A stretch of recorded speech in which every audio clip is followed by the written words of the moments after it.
Hi, everyone. How are you doing tonight? My name's Spencer, and welcome to the Best Ball Draft Addicts YouTube channel. So, tonight I'm going to be doing something different than what I normally do. Tonight, what I'm going to be doing is doing a NFBC Best Ball Championship draft. So, normally we draft on Underdog over here, and that's going to continue. But as I've told everyone, I'm going to do some occasional different drafts, and tonight's one of those. I'm really looking forward to doing this best ball draft. This is going to be a long one.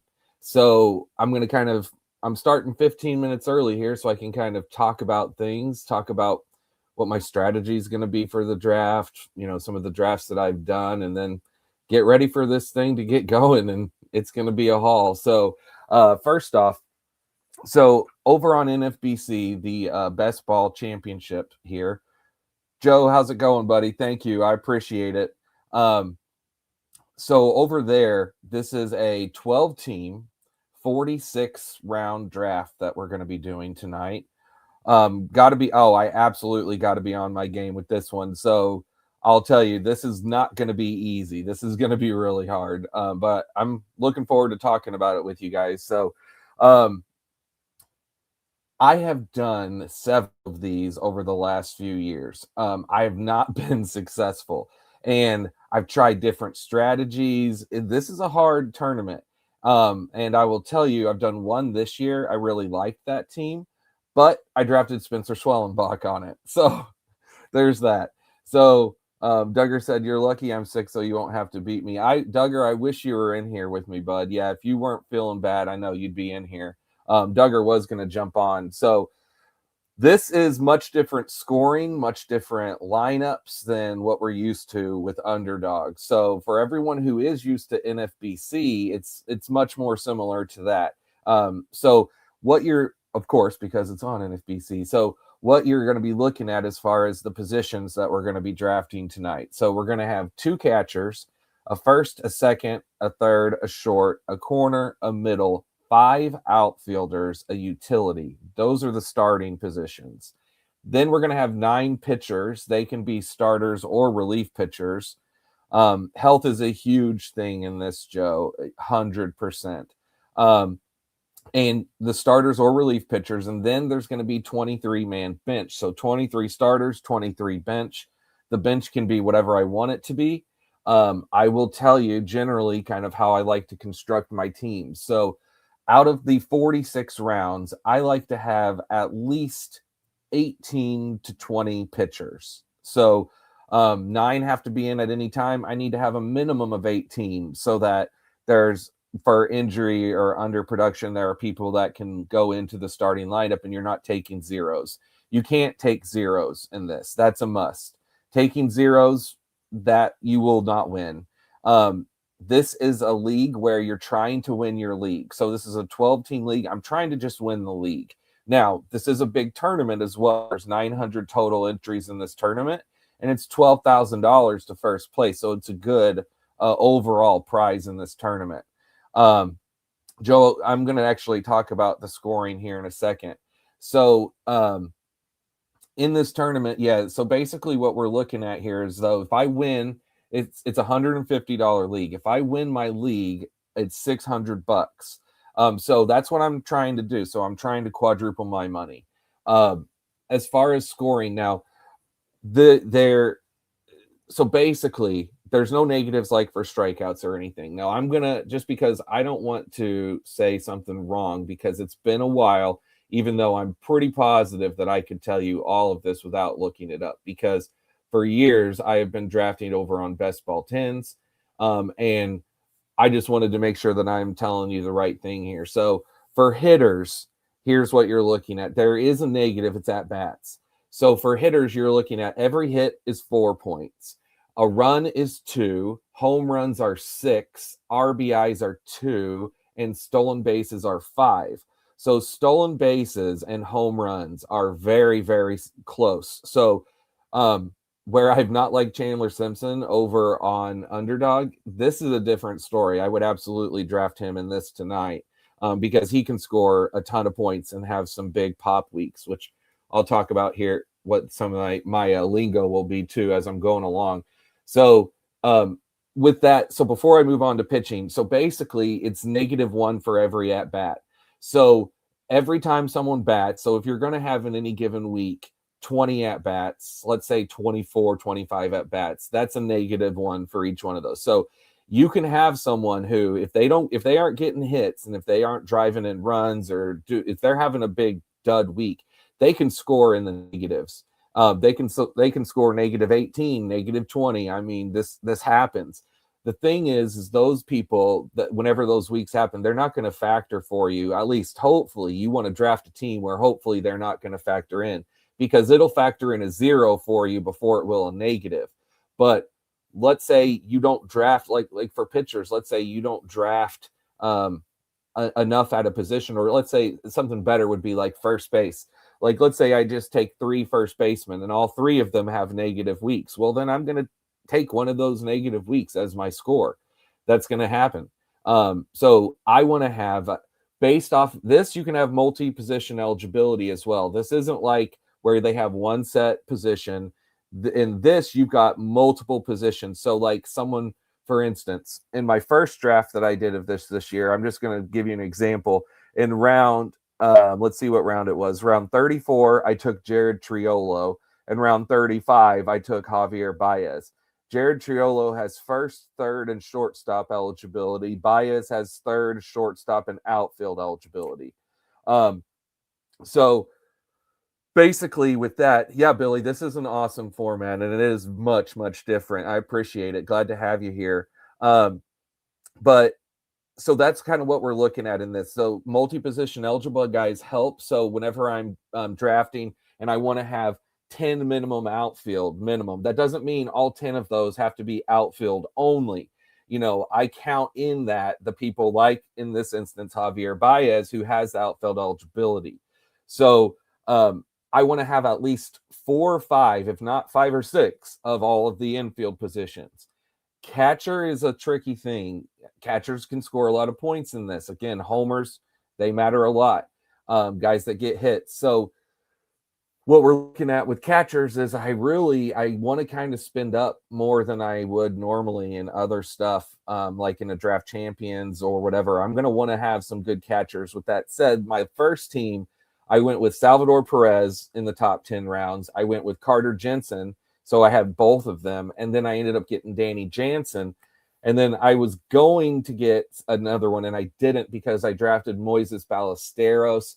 I drafted him who's UT only eligible. I drafted him hoping that he will gain eligibility. And on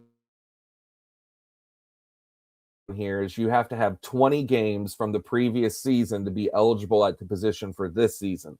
But once the year starts, they can gain eligibility as soon as they have 10 games played. So if Ballesteros, or let's just say Ivan Herrera, gets 10 games played at utility, then they're going, and they are going to add the catcher eligibility. Sorry, I'm getting messed up here with what I was saying. They have utility. They can play 10 games at catcher, gain catcher eligibility. So that's something that to keep in mind with this. But I really want 4 catchers is my point. I wasn't happy with getting the Ballesteros, who may not even get catcher. The more and more that I hear, it's sounding like he's not going to be good enough to even play enough catcher to gain that eligibility. Joe did a best ball 10 last year. Very tough. Yeah. So see, best ball 10s, this has been, I've talked about, this has been my love for the last 5 years. What I have done, I've been the number 1 drafter by far. I did pretty much every single one of the drafts that they did. And that's this scoring, but best ball 10s was much smaller starting positions. And and those were smaller rounds, of course. They were 32 rounds, but same format, Joe, as far as the scoring. Yeah. But not as far as the position. So best ball 10 was just a catcher, first, second, third, short, 2 outfield, utility, and 4 pitchers. That was best ball 10s. And I had that down last year. I mean, I've been doing it for years, been successful. And last year I had my best year ever at best ball 10s. And this year they discontinued it because not enough people did it. There wasn't enough interest. I couldn't support it on my own. Unfortunately, I tried.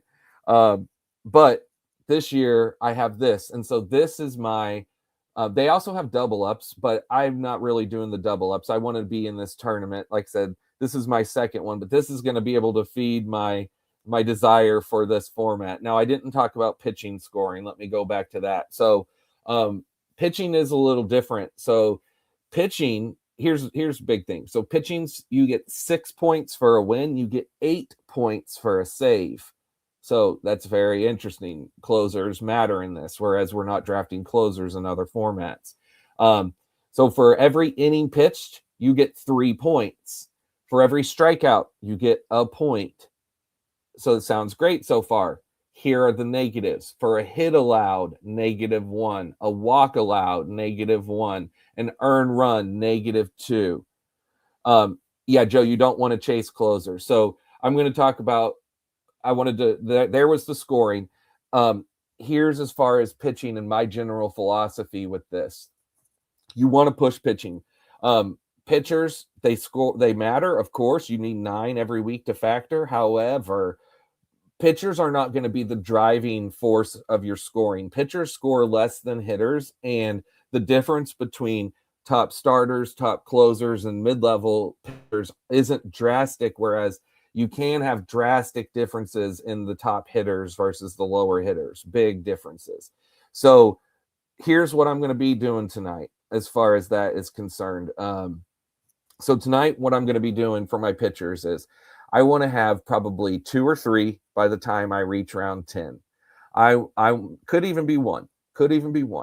I want to have by round 20, I want to have probably 7, between 6 to 8 pitchers by round 20. By round 30, I want to have, say, 10 to 12 pitchers by round 30. And then by round 46 is once I'll get to the most likely 19 or 20 is where I'll finish. And so I'll hit some pitchers more at the end. I can, as far as middle relievers, they really aren't valuable. You want them to be able to get saves. So we're not really, unless you think that there's a middle reliever who can get saves and you're taking him late. Like in my first draft, I took Robert Garcia. Let me see, I've got it wrote down here. I took Robert Garcia in round 39. I took Victor Vodnik in round 41.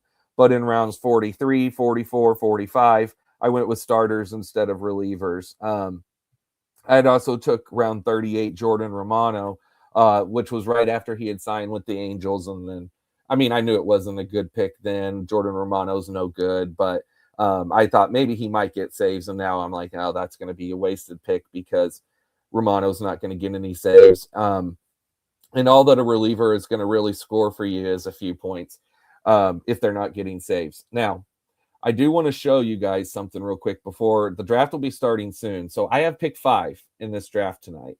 I'm going to be looking at Ronald Acuna or Jose Ramirez. So I'm going to share real quick. I'm going to share my screen and show you guys some of my draft sheets that I make. I make these for every player. And I'm going to show you Ronald Acuna and then Jose Ramirez. So let me change this view so we can see a bigger view of this. And let's take this off here. Okay. So with this here, so just to kind of show you what we're looking at. So this is the scoring that we're talking about. So this is Ronald Acuna's last 3 seasons. Now, if you're wondering what the colors are that we're looking at here, you can obviously see the points. So I have different levels of what I consider in different colors. So this is the way that I judge how players do for best ball. And I do this for all these people. So this is literally what I've been doing for years and I love it. It's my thing that I came up with and it just helps me kind of understand quickly and easily what these players do for me.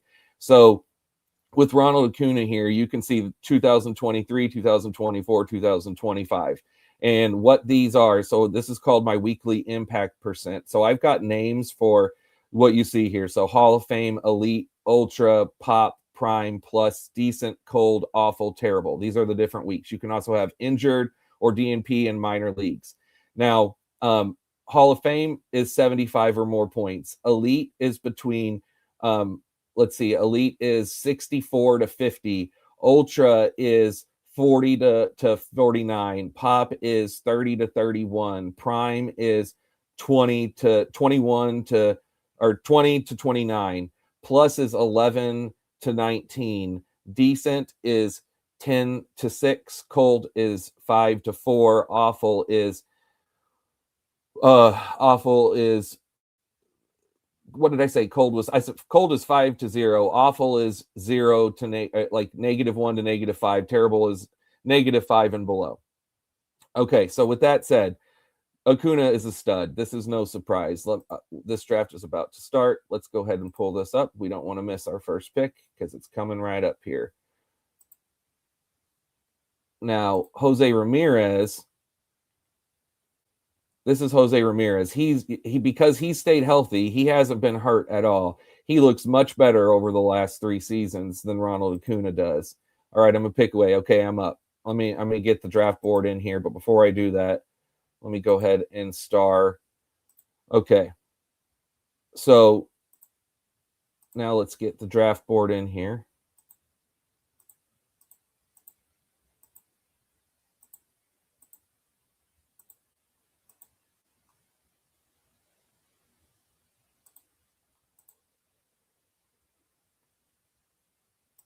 All right.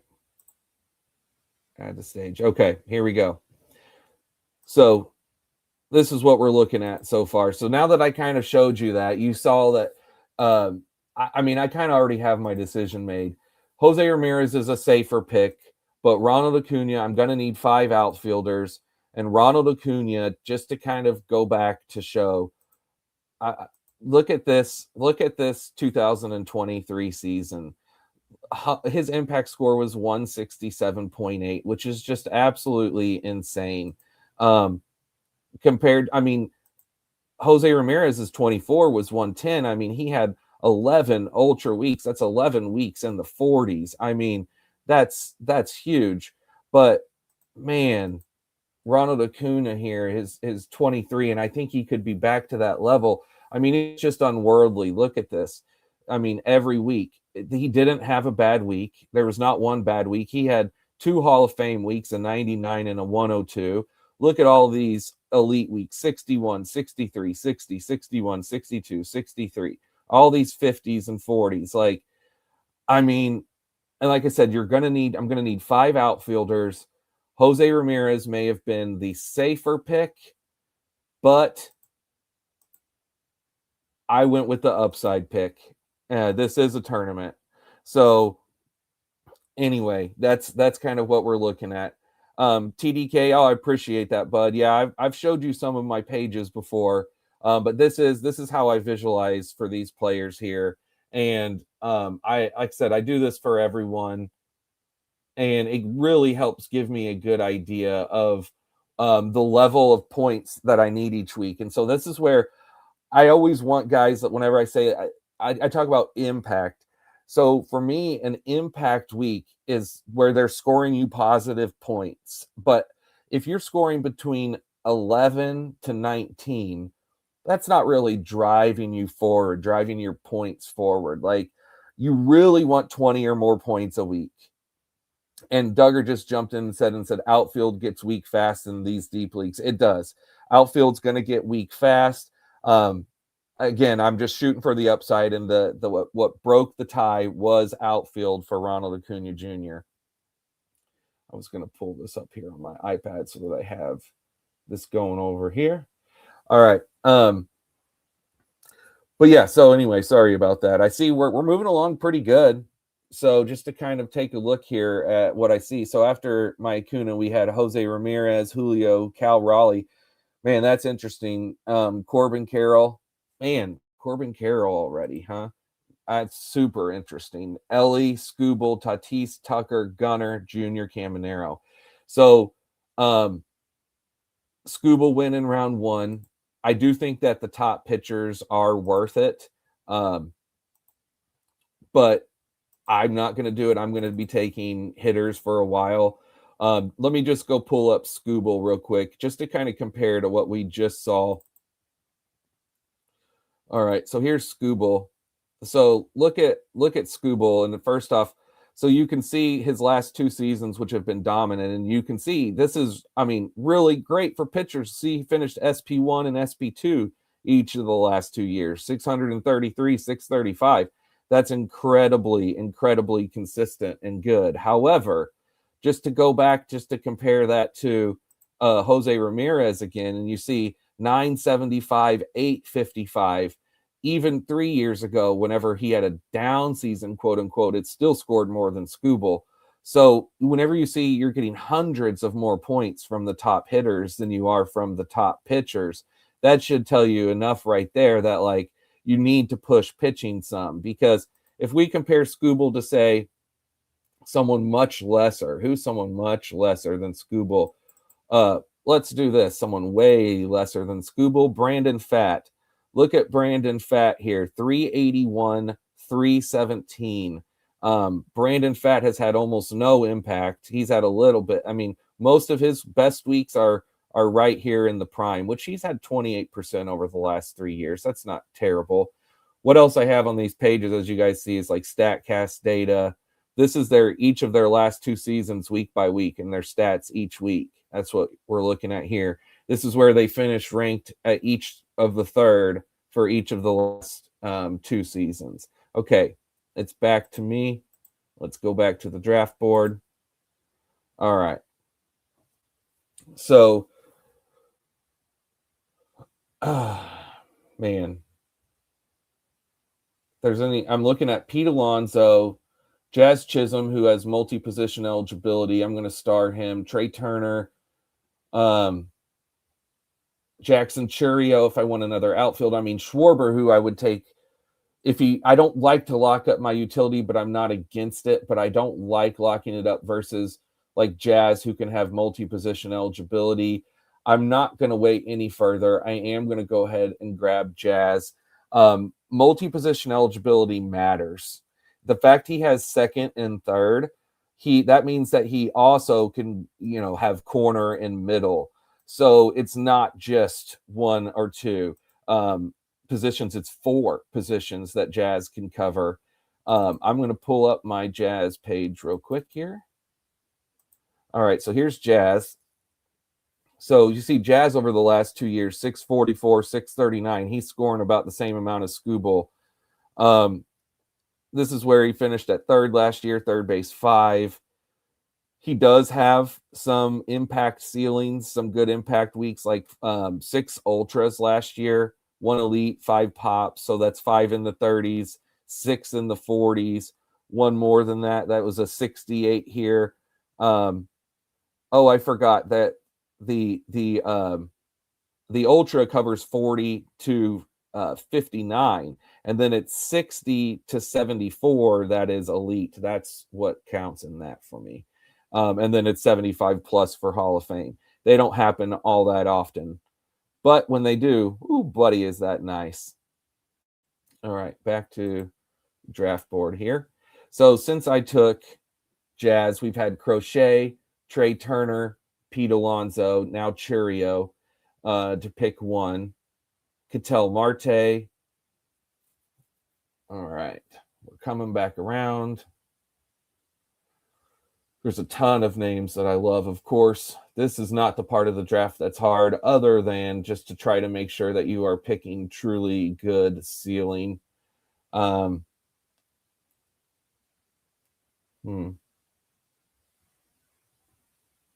I really don't know what to do with catcher and where I want to go with catcher. Let me throw the comments back up here. I'm trying to decide right now if I want to take William Contreras or Ben Rice. Now, Ben Rice, man, this is so early, but catcher and first base, and I mean, that does matter, but I don't think I can bring myself to do it. I'm going to click off of catcher. I'm not going to do catcher with this pick. Manny Machado is an amazing pick. Let me pull him up real quick. Manny Machado, yeah, he has been really, really consistently good the last 3 years. Only 1 missed game. He doesn't do bad very often. At minimum, he's getting you looks like 42% of the time he's getting you between 11 to 29 with these weeks here. So, and then he has the ceiling. He's got the access to the higher ceiling. He was really consistently good last year. Don't know. I want to check this out. All right. So let's see what we're looking at here. Man. So this is Schwarber. Schwarber last year was absolutely incredible. Everyone knows this. I mean, my gosh, 56 home runs, 132 RBIs. And there goes Schwarber. Okay, so Schwarber's off the board. So we're not doing Schwarber. Let's see here. Pete Crow Armstrong, Matt Olson, Brent Rooker, Jordan. Jordan is UT only in this. Zach Neto is pretty good. So I think that I'm going to go ahead and grab Manny Machado because third base is not the easiest or the deepest position. And I was considering Jose Ramirez at the first. So, yeah, let me go back to Manny Machado real quick here. So he didn't finish the year with a lot of impact, but man, he started off that way. I mean, he's just as consistently good as it gets. Very nice impact score over the last 3 seasons.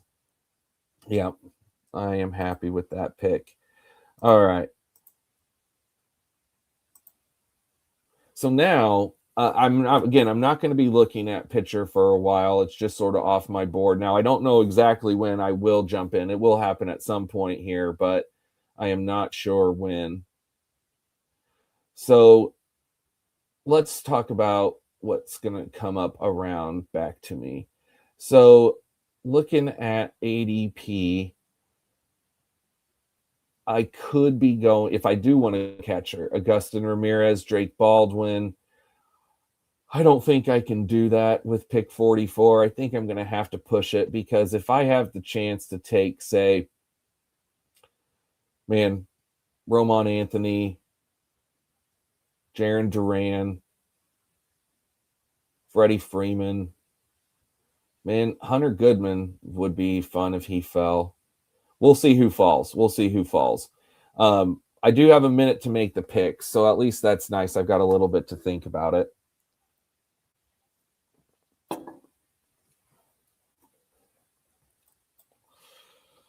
There goes Wyatt Langford. So since I picked Machado, Pete Crow Armstrong, Matt Olson, Brent Rooker, Neto, Ben Rice, Wyatt Langford. Oh, yeah. Almost forgot. I'm going to be writing down my team here so that I can keep track, just like I would if I was doing this normal. I'm a write on notebook kind of guy. Whenever I'm in the middle of a draft, it gives me a good visualization for my team of like what I have for each position, what I need.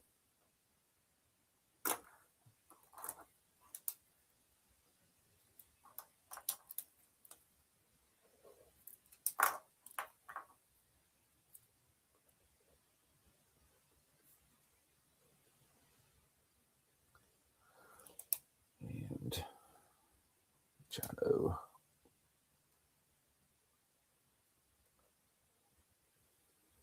All right. Okay, so Ben Rice, Wyatt Langford, Jordan, Christopher Sanchez, Bryce Harper. So you see, so far, there's been several guys in this that have not been afraid to go ahead and grab their first ace. I'm not saying that that's bad because they're still going to be higher scoring than a lot of other pitchers. It's just kind of against my own personal strategy. Devers, William Contreras. Okay, we're a few picks away here. Let's see here. What do I want to do? So position-wise, I've got an outfield. I've got the second, third, and a third. So I don't have a shortstop yet. Shortstop position, I feel that I could wait on. Outfield, there's some really good outfielders left. We still got a couple good catchers, like I was talking about. Pitchers, of course, but again, I'm not even going to look. Not even going to look. A couple more rounds before I look. Okay, I'm 2 away. Buxton just went. All right, Yamamoto. Okay, I'm gonna pick away. Okay, so if I do want to go catcher, I could, and I'm thinking I may do that because there's 2 good ones here. But man, Freddie Freeman. I don't have a first baseman. Let me check out Freddie. He is getting older, but Freddie is very consistently good. Man, 23 was such an amazing year for Freddie. Holy crap. He does have access to ceiling. He finished the year strong. He didn't have a great middle of the season last year. Dipped from first base 2 down to first base 14, then closed out at first base 8. So he finished strong. But yeah, that was a rough middle of the season for him. He pretty much doesn't miss games. His StatCast data is going down a little bit in color, but it's holding fairly strong. Okay, I'm up. I got to go check out catcher real quick. All right. Shea Langoliers. He scored 558 last year. Man, look at this ceiling, access to ceiling that he had. 6 ultra weeks a pop, 6 primes. Man, I really don't think that that's going to change. He had an impact score of 62. Compare that to the 62 of Freddie Freeman, but it's a much harder position. Yep. We're going to go with Shea Langoliers and go ahead and get my first catcher on the board. All right. I feel good with that.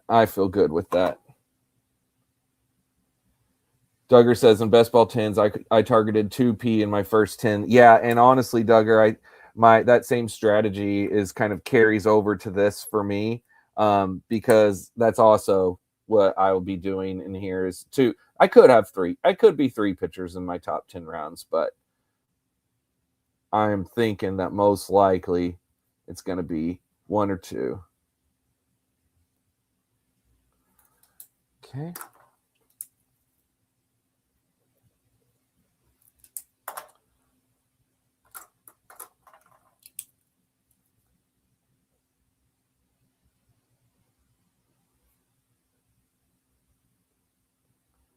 I've seen a couple more picks go. Let's see who went.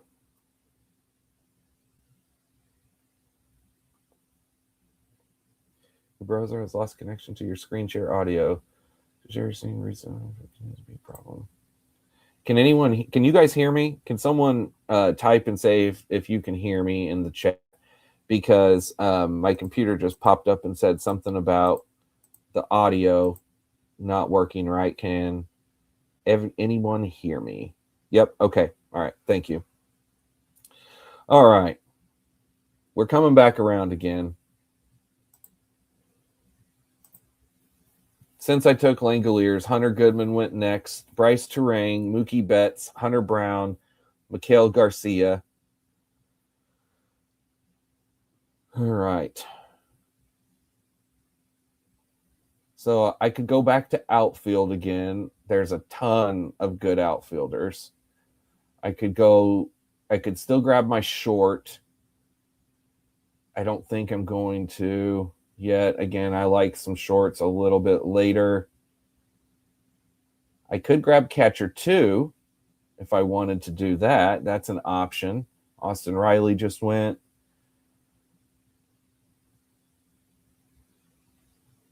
I'm not going to do catcher 2. All right. Pitchers sitting at Logan Gilbert, Chris Sale as the top options. Okay.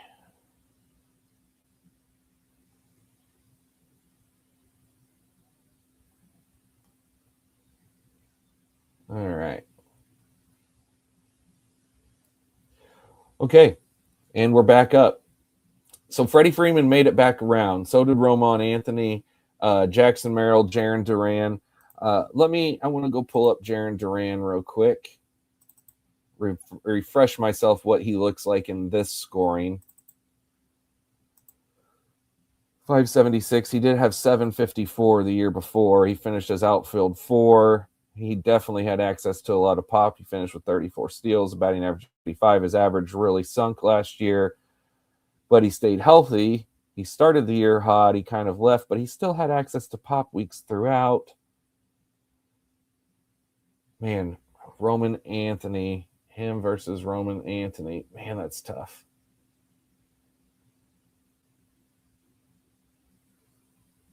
You know what? This is a tournament. Let's shoot for the moon. I'm going Roman Anthony.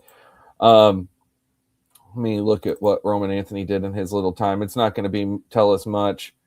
So he had some good weeks here. So this was a really nice stretch. Weeks 21, 22, and 23. Oh, let me share this so you can see.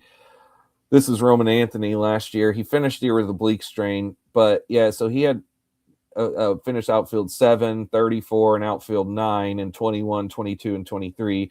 He also had a 48-point week in what was his 4th full week after being called up. Closing out the year with the oblique strain sucks. Hopefully that oblique strains are not a thing with him that lingers. I don't have the long-term data like I have with Jaron Duran to kind of know exactly what I'm looking at. But again, we're in a tournament. I shot for upside. Went with Roman Anthony over Jaron Duran. All right. Back to the draft board. Duggar, what'd you think about that, or what do you guys think? Like, would you have gone Roman Anthony or Jaron Duran? How are the rest of you guys feeling with that pick?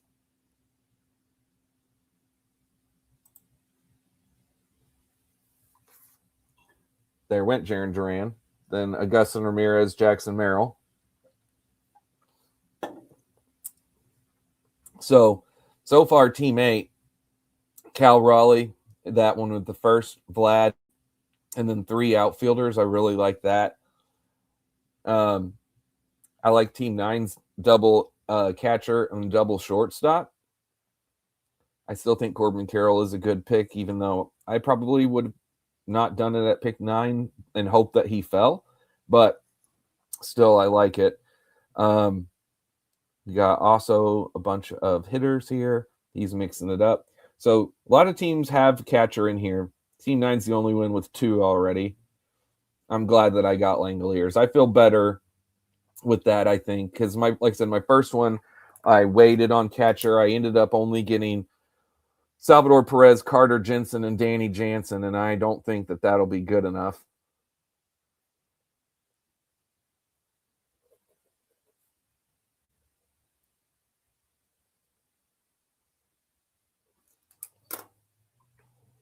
All right.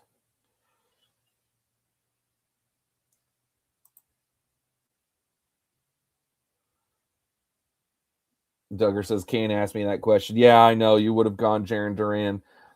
Joe Chris says, I'm literally wearing my Jaron Duran hungry like the wolf shirt right now. Oh, man. You should have spoke up, Joe, and told me. Take Duran. It's all right. I'd have gone Perdomo. He was number 1 in head-to-head points last year.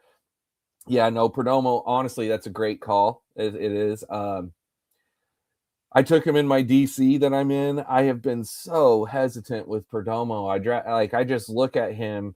My brain filters him because I look at him as being someone that we're overpaying for, but we're really not. Like, honestly, we're really not. I get it. He was so good last year. Duggar says, I'm a Duran guy. I get the upside play, but Duran has already shown top 5 upside. Yep. Gosh dang it. I should have just gone with Duran instead of Anthony. That's okay. Next time I might throw it out there and have you just type in the chat, and whenever I'm torn like that, and you guys can help me. Man, look at that team number 9. Was that? Yeah, he went with Perdomo. So he's really putting a stranglehold on shortstop with everyone in the room. So I talked about pushing and waiting on shortstop, and I could have waited too long because we've got a lot of them that have gone, obviously. Um, there's still some good ones, though. Still some good ones. I don't feel bad. Okay. I'm all for going upside, though. Yeah. I mean, I will tell you, sometimes I fall subject to leaning for the upside too much. I mean, I think we all do. And Roman Anthony, I can't help. I mean, how can you not be affected by seeing him all jacked and knowing that he's going to be on Team USA and like, I don't know. I don't know. I should have just gone Duran. Because I like Duran. I take Duran more on underdog. Okay, I'm a pick away. So I could go back to outfield here. I see a really good potential option. If I do, okay, I'm up. If I do go pitcher, I'm not going to. What am I saying? Vinny P, Gino Suarez. Okay, Jeremy Pena, Corey Seager. At catcher, Will Smith is still there. This is his ADP. Will Smith and Shea Langoliers would give me two good catchers, and then I really wouldn't have to do a whole lot later. Man, Gino gives me access to such a big ceiling. All right. Man, what about Altuve? Second in outfield eligibility. You know what I think I'm going to do? I'm going to be a little risky. I'm going to grab my first shortstop, and risky from the sense of injury, but grab Corey Seager. Duggar, what can I say? Big guns, buddy, big guns. I love me some Mark McGwire. I always will. So Corey Seager is not someone who I love, but yeah, I did want to go ahead and grab shortstop because I was afraid that if him and Pena went before it came back around to me, I really didn't want to be saddled with going with Trevor Story or someone later as my starting shortstop. I could have, but I didn't want to necessarily, like I said, be saddled with it. So we're going to go with Corey Seager. Let me look at Corey Seager. Now, he doesn't steal. Let's see. What's his? So 17% of the weeks the last couple of years. That's not as bad as I thought. 17% of the last 3 seasons weeks he's missed. Last year, I mean, he definitely is good, but man, this is a weak stretch here. Oh my gosh. Yeah. Looking at this, I'm regretting that pick. He was shortstop 4 in 23. Man, if he could go back to that 23, and he even missed time. Look at that. He still missed 5 weeks in 23 and was absolutely incredible. But he's going to be 32 years old. 2023, he was 29 years old. Man. Yeah, that probably was not a good pick. I should have taken Perdomo earlier. You're definitely right. You live and learn. I mean, I am not super experienced with drafting these. Again, it's my second one. It's my first one fast draft live of here. Gladiators and underdogs, I feel so confident because I do so much and I know exactly where guys are going to go and what I want to do. Here, I'm kind of flying by the seat of my pants, but it's exciting. It is exciting. All right, let's go review who's gone since I picked last. Altuve, Gino, Max Fried, Vinny P, Hunter Green. All right.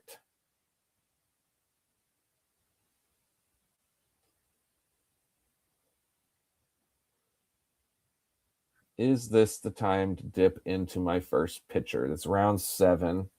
It may be after starting the 6 straight hitters. What do you guys think? What Brock say? Duran, 665 OPS versus left-handed pitchers the last 2 years, batted bottom third of the lineup versus lefties to close out the year. You made the right choice in points formats. Thank you, buddy. I appreciate it. Joe says this year's George Springer, Corey Seager. Maybe. Oh, that would be nice. And then Duran will get traded. He's getting the Devers treatment from the Red Sox. Ugh, I hope you're not right there. That you probably are, honestly. Okay. So we're coming back around again.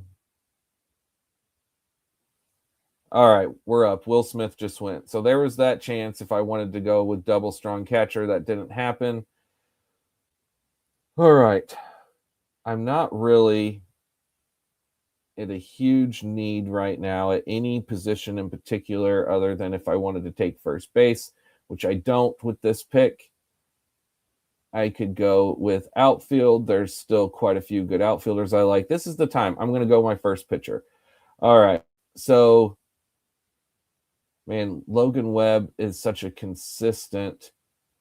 I don't know how many saves Edwin Diaz or Mason Miller are a wild card. Logan Webb is so consistent. DeGrom is good, but I'm going to go with the consistency of Logan Webb as my pitcher one. Now that I've made the pick, I don't have time to look this stuff up before I make the pick, but now that I've made the pick, let's go look at Logan Webb. All right, so Logan Webb over the last 3 years, especially last year, I'm happy with this. Look at the percent of his weeks. 28% of his weeks are between 20 to 29, and 25% of his weeks are between 11 to 19, and then he has access to the ceiling. Looks like, he's giving you one or two like 30-plus point weeks for every third of the year, and look at this consistent green across the board. He kind of consistently can pop these 20-point weeks, and that's going back easily over the last few years. He doesn't miss a lot of time. Yeah, I feel good with that pick. If I would have compared him to DeGrom, who obviously we're going to see a lot of time missed, and ratios don't matter in this like they do in other stuff. Here's DeGrom last year, right? Let me make sure. Yeah, so last year's DeGrom season, was really good, and he was consistent throughout the season, although you do see he kind of dipped off a little bit here at the end, but not a ton. But overall, 59% of the weeks from the last 3 years, DeGrom has missed. So, that tells a big story there. And then while I'm at it here, let me compare to Edwin Diaz, Mason Miller. Let's see. So Edwin Diaz.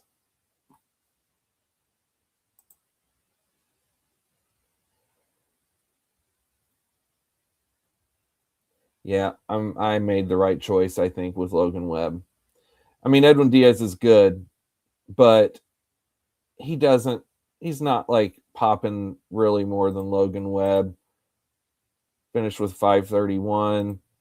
Diaz finished with 475, but you can kind of see with this page like the way that they score those points. And I think I made the right choice there. What do you guys think? Let's go back to the draft board. Okay. And then let's see, Webb good innings, Webb coming off career year. So now that I've looked at it, I feel better with Webb. But Webb isn't sexy. He's just, like I said, I think he's just consistent, and that will matter. Getting a good solid 20 points from your pitcher almost every week from your pitcher one, that matters. You want to have access to the higher ceilings, but again, just as a reference point, even the best pitchers' ceilings are limited in here. They don't have the exact same ceiling as hitters.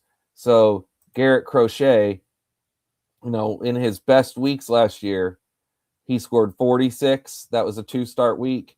50. That was a 2-start week. 58. That was a 2-start week. Here's a week that had 2 starts. He had 22 points. Here's a 2-start week, 27. Here's a 2-start week, 35. So it looks like for every third of the season, he had 2-start weeks. So most weeks you're getting 1 start from pitchers anyway. That's just the way things go. All right, back to the draft board. Let's see who is gone since I picked last. So since I picked Logan Webb, we've had Christian Yelich, Jeremy Pena, Seiya Suzuki, Nico Horner, DeGrom, Edwin, Cole Reagan, Cedane Rafaela, Mason Miller, Andres Munoz, Yainer Diaz. Freddie P just went. Who was before Freddie P? Joe Adell. So teammate is really really got strong outfield. Very strong outfield. Rooker, Buxton, Duran, Seiya Suzuki, Joe Adele. Okay, we're back to me. Now, this is a good time, I think, to go back to outfield. Let me make sure. You know what? No, I want to go ahead and do something here that I think is sneaky that I don't want to miss out on. I'm going to grab Ivan Herrera because one, I love Ivan Herrera, as I've talked about, but he should, hopefully, this is my hope, because if he remains at DH and does not catch, this is going to screw me, this pick. But this pick also could be potentially huge if Ivan Herrera stays healthy and could get 10 games at catcher relatively soon in the year. So at catcher last year, he finished as catcher 8, and that was with missing 5 weeks, knee bruise, hamstring strain. But man, yeah, look how good Ivan Herrera is consistently week by week, and he has access to these big pop weeks like this. Oh man, that 4-homer week in week 2, and then immediately gets hurt. Gosh dang it. But I think that he could be one of those picks that, I mean, so much better than any other catcher that's here. Like the top catchers on the board are Alejandro Kirk and Adley Rutschman.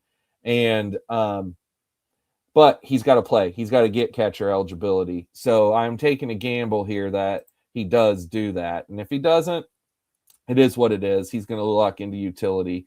But utility, there's pluses and minuses, I think, to having the utility tab, to having the utility player locked in. Let's see here. He's pretty sexy. His K per 9 went above 9 last year. Like the volume when you don't have to worry about whip. He kind of got unlucky last year too. 346 batting average against balls in play. 322 ERA versus 278 xFIP. Yeah, ground ball pitcher needs defense behind him. Yeah, and I hopefully, we'll see. Hopefully the defense will be good with the Giants. I know that's a lot of talk with Luis Ariz playing second, and is he bad at second, or maybe he's going to be better this year. I had seen something of, he's working on trying to improve his second base game. Who knows? Now, when we come back around, we're getting close to the time where I'm probably going to look at going with pitcher again, but I don't know. I may go one more hitter before I go back to pitcher. We are coming to round 9. So I knew that I wanted to have 1 or 2 with the potential of 3, but I'm not going to have 3. 1 or 2 pitchers in the top 10 rounds. So it's either going to be now in round 9 or next time in round 10 whenever I grab my next pitcher. I prefer to get a starter who I can depend on the innings. I want to have upside, of course, but I want to depend on him to be out there. There's a few options that fit that bill right now. I don't want to forget about outfield, which I have just 2 of currently. I also don't have a first base. There's still quite a few first base options who I'm very happy with that I could go a little bit later. I don't need to worry about middle infield right now. Third base, I'm fine. So to me, I'm really looking at, I think, outfield or pitcher with this pick. There's a few different ways that I could go. There goes Framber and Brandon Nimmo, both guys that were in my queue. And there's Alejandro Kirk. Now we are a pick away. I was going to draft tonight, but a bit under the weather, so I'm just watching for a bit before I go to bed. I'm glad you're on. Yeah, I wish you were feeling better, Duggar. You could have been on here with me tonight.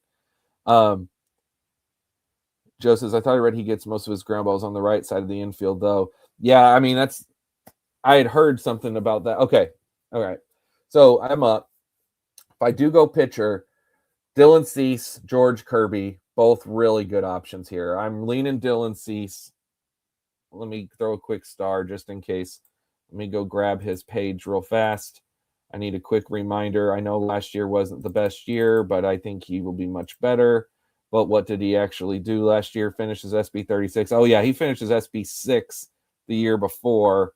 And I think that's much closer to what we'll be looking like. I don't think he's going to be nearly this bad. But he still was fine. he gets okay. Yeah, we're going with Dylan Cease.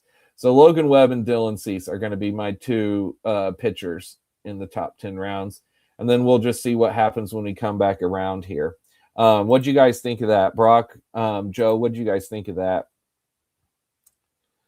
Oh yeah, the right side of the infield thing. I had heard that on some podcast I was listening to. It may have been Rates and Barrels, where they were talking about Luis Ariza's defense and that he could be a liability to Logan Webb because of the whole thing of more ground balls to the right side. I don't know how predictive that is or how much you should actually let that affect things. To me, it's like I noted in my mind, but I'm not influenced a ton by it. All right, Willie Adames just went. Let's take a look at some of these other teams. There goes Yandy. So Story and Adames went right after me. There goes Teoscar.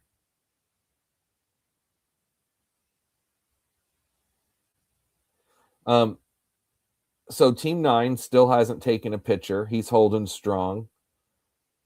There goes Noelvi Marte and Lubob. Team 8 still hasn't taken a pitcher. So 8 and 9 are both holding strong with no pitchers. 3 pitchers, 2 pitchers, 2 pitchers, 2. I got 2, 2, 3, none, 2, 3, 2. Okay, so other than the 2 outliers of 8 and 9 who haven't taken a pitcher, we're all about in the same boat currently right now.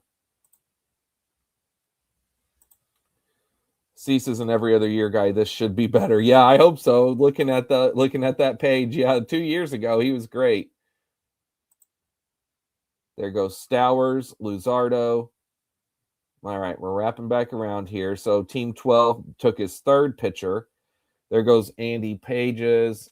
So outfield is starting to go. But man, I'm looking at the list. There's a lot of good outfielders left. Jackson Holiday, George Kirby. I want to go check someone real quick here. Let's go take a look.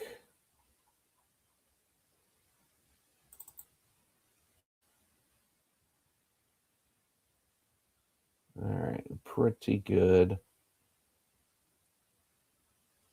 I'll tell you who I'm looking at in just a second. The 2 outfielders that I'm kind of torn between the 2. I don't want to say their names out loud just in case they go before me here. We're 2 picks away. Let's see here. Okay, yep. Versus. Yep, it's kind of what I thought in my mind. All right, there goes Kyle Bradish, and now I'm a pick away.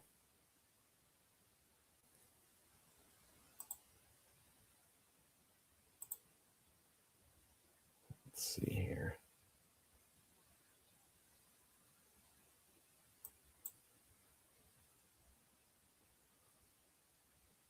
All right, still a pick away.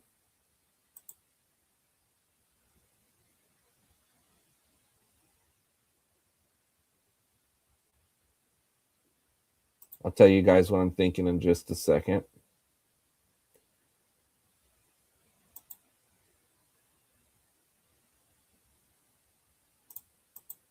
All right, yep, I think that makes my decision. All right, I've got my decision made unless I get sniped here, and then I can pivot. That'll be all right. We're 1 second away. Blake Snell just went. Okay, so who I was looking between, I'll show you guys. All right. I was looking between either Ian Happ and seeing kind of what his ceiling is, what he's done. He's extremely consistent. That's one thing I know about him. But you see, he doesn't really start hot. He gets better as the year moves along. He doesn't have access to a ton of ceiling, but he does have some. These 0 prime games last year are concerning. This is Taylor Ward. And Taylor Ward last year, he had a Hall of Fame week, so he has access to that monster ceiling, and that's who I'm going to take. And he finished higher, score more points because he can pop these bigger weeks, I think, a little bit easier, and especially in Baltimore this year, which I think is going to be more conducive to his power than even Los Angeles was. So yeah, we're going Taylor Ward over Ian Happ.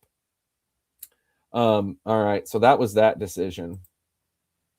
Let's put the draft board back. So now we're through 10 rounds. We're officially through 10 rounds, and I have 2 pitchers. So with the 2 pitchers through 10 rounds,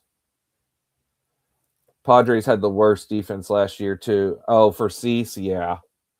So through 10 rounds, I am sitting with 2 pitchers.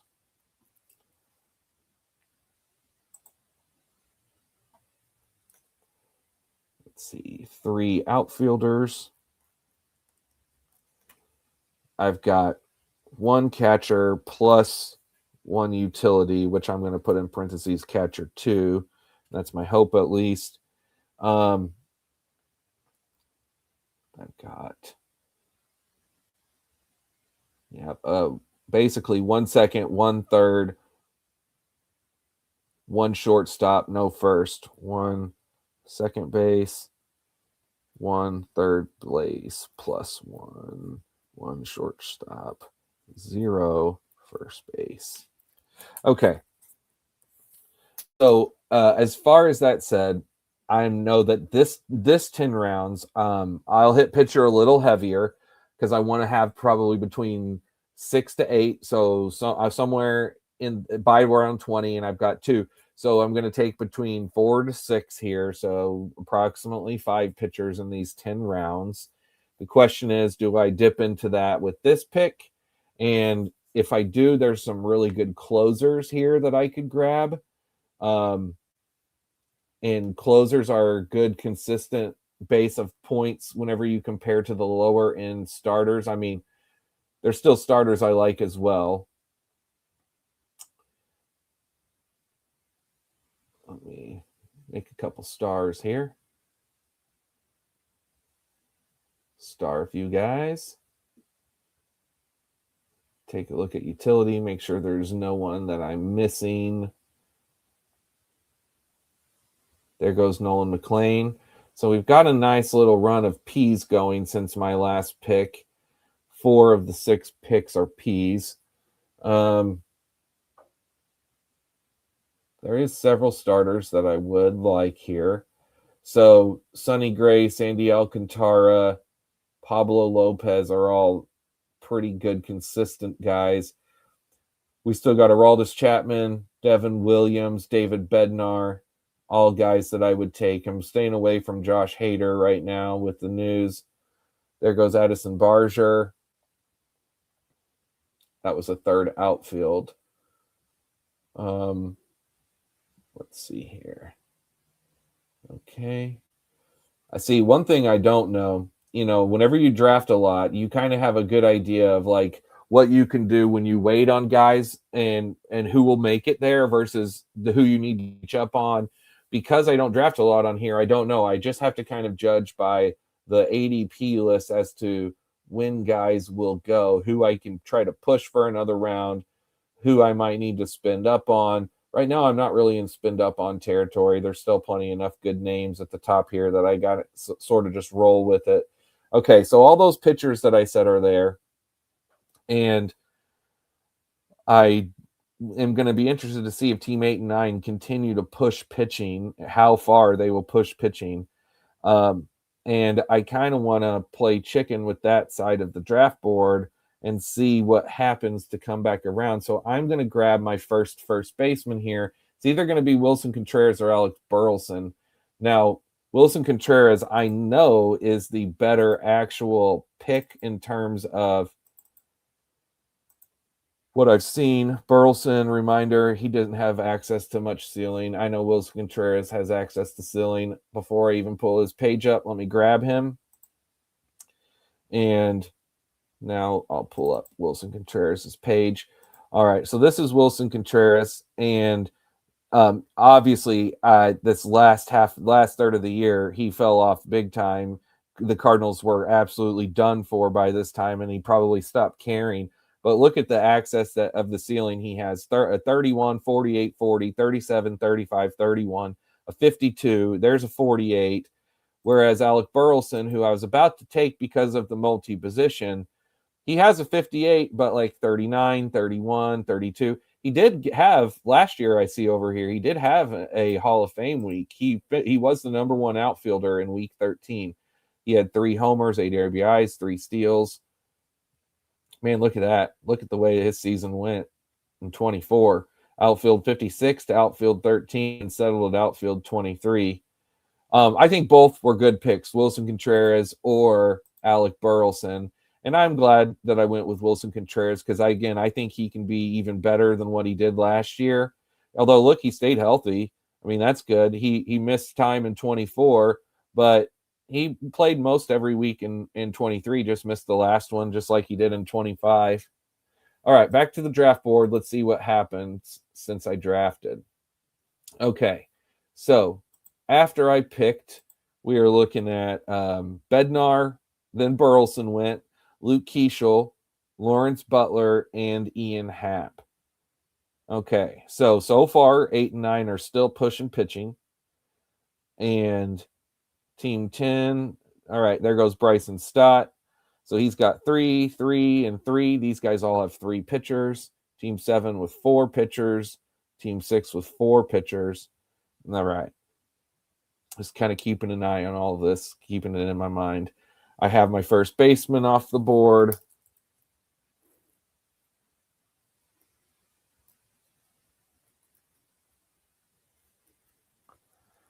All right. There goes Francisco Alvarez. Now, I do want to have a relatively stronger catcher too, just in case Ivan Herrera doesn't, but I'm looking at catchers. There's still plenty that I'm going to be good with as we move along into the next several rounds. So I'm not looking at catcher this round.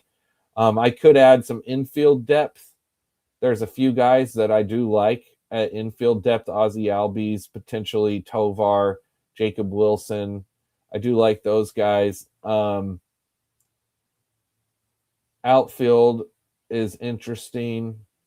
There's a lot of good options, but pitcher is really what I'm thinking about going with this round. Let me check a few things out here. All right, let's see. I'm up in 2 picks. Okay.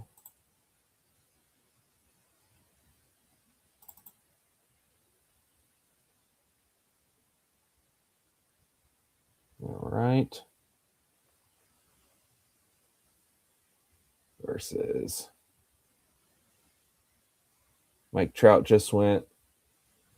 Okay. So I'm looking at either of the closers of Aroldis Chapman or Devin Williams, or possibly Sandy Alcantara.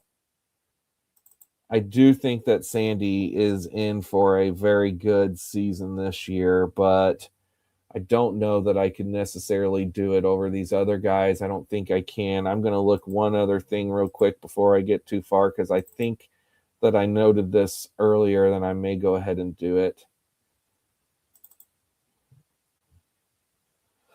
Yeah, that's what I thought. I think I'm going to do it. I'm going to take this gamble.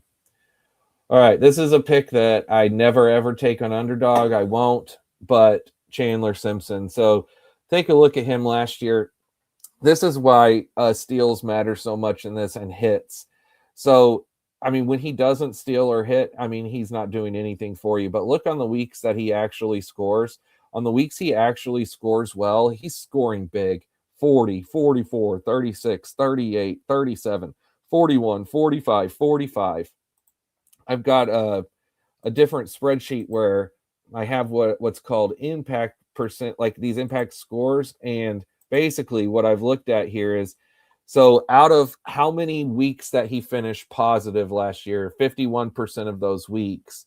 And so basically half and half, good season versus, or good week versus a bad week. The bad weeks, though, that also is counting 22% of the time where he was in the minors. So really, from playing, that's less. Anyway, out of the 55% or the 51% of good weeks, 30% of those were high impact weeks. That's 30 or more points.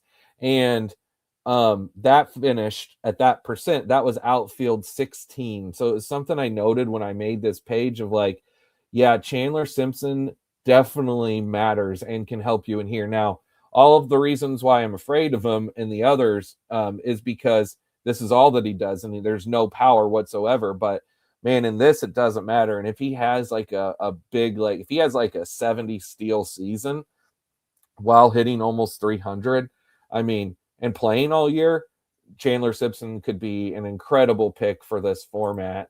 And anyway, it's just something that I really noted doing my research there. So drafted him, and we'll see. We will see. Okay. I did a cut line draft like one of the first ones. The long draft so deep. Yeah, it's very, very deep. Sora doesn't know. I see. I have done cut line on here in the past, but cut line you have to make pickups throughout the year. You have a fab budget, and it's only a couple times. It's not all that often. It's like 3 times in the year, I think. But still, I ended up cut line kind of confused me too. The playoff advance structure.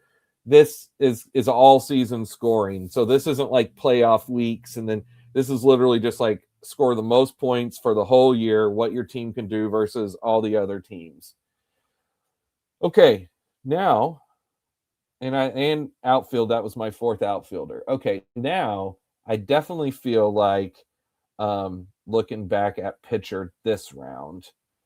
Chapman went, Mizorowski went. There's a bunch of pitchers that I love lower, but I'm not going to reach on ADP because, again, I don't know where they're going to go in this because I've not done it enough. So we're going to play the ADP ball game here, and judging based off the room, I think it's probably smart. Oh, I noticed teammate went with his first pitcher this last round, Sonny Gray. Okay, so I'm still have 2 people that I talked about last time, Devin Williams versus Sandy Alcantara. All right, here's Sandy Alcantara. Now, it's hard to judge based off of, obviously, he missed all of 24, and last year was really a struggle. He did close off very strong, and I do see, as the year moved along, like a lot of consistent prime weeks, which are, he finished with 7 prime weeks. I do think he'll be better this year. I mean, like, he obviously got better as the year went along. Look at this. When you start the first third of the year with an 8 ERA, I'm going to star him. Devin Williams, though, let's see. Man, 525 as the closer 2 years ago. I don't know if Sandy has access to that upside and Devin Williams has access to that upside if was the closer for the Mets. So I'm going Devin Williams. So in 23, that was his first All-Star year. He had 36 saves, 153 ERA. Man, that was this season. Compared this season's StatCast numbers to last season's, and really they did not fall off a ton. Average exit velocity was a lot better, but I mean, really, it's pretty similar, his 25 compared to 23, even though the results are vastly different. But obviously, last year with the Yankees, he lost the closer gig for a while. You see that he had no ceiling last year. Look at this, no pop weeks. So that, I mean, he did have some primes, but he had no pops. But he has access to that ceiling as a closer who's going to get 30 plus saves. And so that's what we're doing. We're going with Devin Williams versus Sandy. It is done. All right, back to the draft board. Spencer Strider went after me. Royce Lewis, my boy. Tovar, Team 9, Schwellenbach. Ooh, Team 9, Schwellenbach for your first pick, buddy? That's probably not the best move. If you didn't know, he is out for quite a while, maybe back the second half of the year. We don't know. I drafted him on my first team, though, but that was back in December. Pablo Lopez, Murakami, Torkelson. All right, so as we're coming back around here, I now have 3 pitchers. I could go back to pitcher or hitter. There's no exact thing I need to do. Let me review some of the positions and how they're looking depth-wise. Obviously, the infield positions are going to start looking kind of weak here. Yeah, a lot of positions are looking weak. Let me just go to the util overall and look at it all together. All right. So I do see several good hitting options here that I like to take that could provide some depth. Dylan Cruz, that's one of them. There's still so many pitchers that I like. That's things. So many pitchers. I'm gonna kind of review the closers versus a starter thing as we move along as well. And there's a lot of middle infielders later that I like, I think, more than corner infielders. But I do see some later corner infielders I'm into. I have 4 outfield. It wouldn't hurt just to go back to outfield again. But I think I can push that as I'm looking here. Okay. So as I've kind of reviewed, I think that I'm going to be going with probably one of the infield positions to add some more depth there. I technically don't have a second. I mean, I do with Jazz, but he's second/third. I have a first with Wilson Contreras. I still could do that other catcher like I was talking about.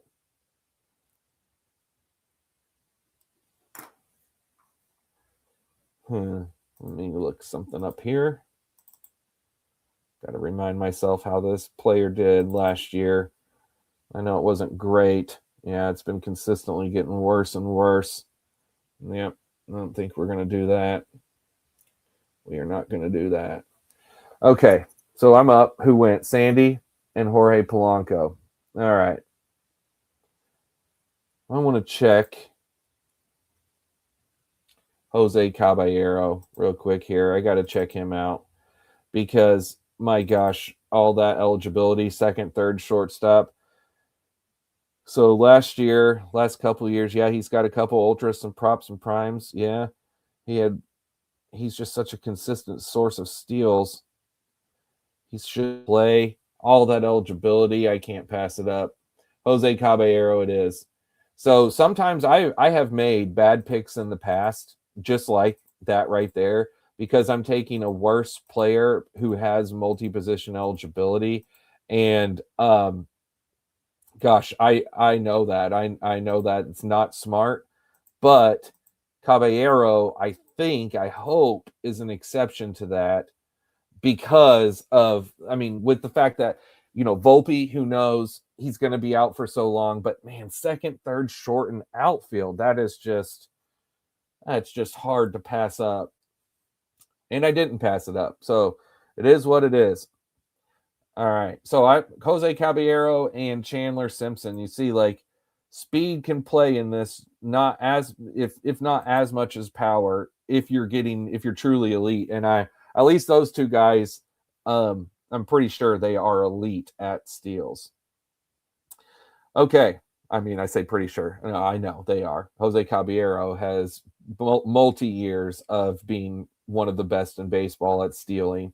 And Chandler Simpson, I think everyone knows, could be Willie Mays Hayes. Sarah says, I created my own ranks based on validity point clustering. We'll see if it works. That's very interesting. I said, Sarah. Sora doesn't know. Joe Chris, if Volpe doesn't come back, injuries, he could get a lot of time. Yeah, and even if Volpe does come back, the Yankees, they just have so many injuries all the time, period. So I'm always looking at Yankees playing time opening up throughout the year. I mean, knock on wood, my boy Stanton, Judge has had issues a little bit. I don't want to say anything out loud with that. There's any number of guys that could get hurt and open up positions for Caballero to play throughout the year. And what's nice is this is something to keep in mind with this. So it's -1. I'm glad this came up, something for me to talk about that I've talked with Duggar a lot about in the past. sometimes guys who have less at bats in this format can still have really big scoring weeks because you get -1 for every at bat. So if Jose Caballero is only playing 4 out of 6 games in the week, but he's producing and stealing a bag or two in every game, and he has 4 or 5 steals for the week, the lesser at bats actually help him. You see, because you're not getting the negatives.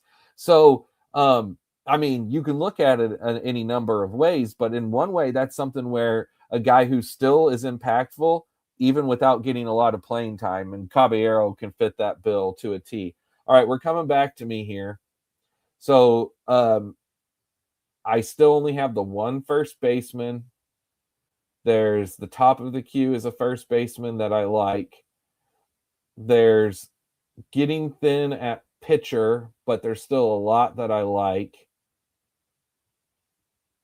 But we are getting thin.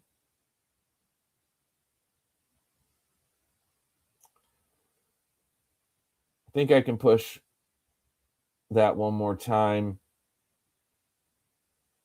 Man, can I? What's everyone else's pitchers looking at here? Woodruff. We got 3 straight pitchers since I picked Caballero. 5 pitchers picked. All right, it's back to me. I'm not really in desperate need of any position, so I think I'm going to go pitcher. Now, I probably should go try and look this up on my page before I make this pick, but I'm going to just go with a guy who I feel really good that if he's healthy, he's going to just do well consistently. And he's healthy as far as I know, and that's one Mr. Robbie Ray. So I was looking at Robbie Ray or Luis Castillo over Chase Burns, Cam Schlittler. Both the young guys. I would take them, I think, in a format where maybe I cared about the ratios more and I wanted to shoot for that. But in this right now, I'm building my pitching base. I think Robbie Ray goes well with Webb and Cease. So now let me go pull up Robbie Ray versus Luis Castillo and see if I made the right choice. So Robbie Ray, now obviously he missed almost all of 23 and 24. So man, it's really hard to base. And honestly, just that right there says I probably should have taken Luis Castillo. But look at Robbie Ray's season. First third of the year, he was SP 12. Yeah, because he looked 69 Ks in 63 innings. Then it's SP 16. He did fall off some at the end of the year, but his first 2/3 of the year were really good. And his impact was nice. Yeah, it's 60% of the weeks, though, over the last 3 years, he has been hurt. Whereas Luis Castillo is going to be out there consistently year after year. Well, he is until he isn't, but he has been. So look at Luis Castillo year after year, pumping elite innings, making almost every start. And that right there tells me I probably should have taken Luis Castillo instead of him because of the consistency that Luis Castillo gives me. So if I could go back, I would go back and redone that, I think. But it's all right. I do know that if Robbie Ray is healthy and back healthy, well, just remember, look at 21 and 22 here, where he was just an absolute monster, 248 Ks, 212 Ks before this 23-24 injury. And I don't have the StatCast data or the best ball data here going back to 22 and 21, even though I have spreadsheets from those years. 20 is whenever I started Best Ball 10s in the year 2020, right before the season. 21 is what got me into this particular scoring format. And by 22 is whenever I was deep in it. And then it's been on since then. All right. Let me review the draft board here as we are coming back around. So yeah, there went Luis Castillo to teammate Josh Hader. Oh man, Team 9, you are assuming such risk here with Schwellenbach and Hader as your first 2 pitchers, but it is what it is. Both pitchers I love if they were healthy. I just don't think they're healthy. Lodolo, Otto Lope. I know Schwellenbach's not. Carter Jensen, Muncie, Bogarts, Connor Griffin. There's a Connor Griffin sighting. We were in round 16. Jonathan Aranda. That was the first baseman I was looking at earlier. Chase Burns. I didn't mention Real Muto who went. So Real Muto and Carter Jensen have gone at the catcher position. All right. As I'm looking at first, I see several options that I like. Looking at second, several options that I like. Short, the same. Outfield. Outfield's getting thin, but I still like several players there. I think this is a good time to just jump right back into pitching again. And man,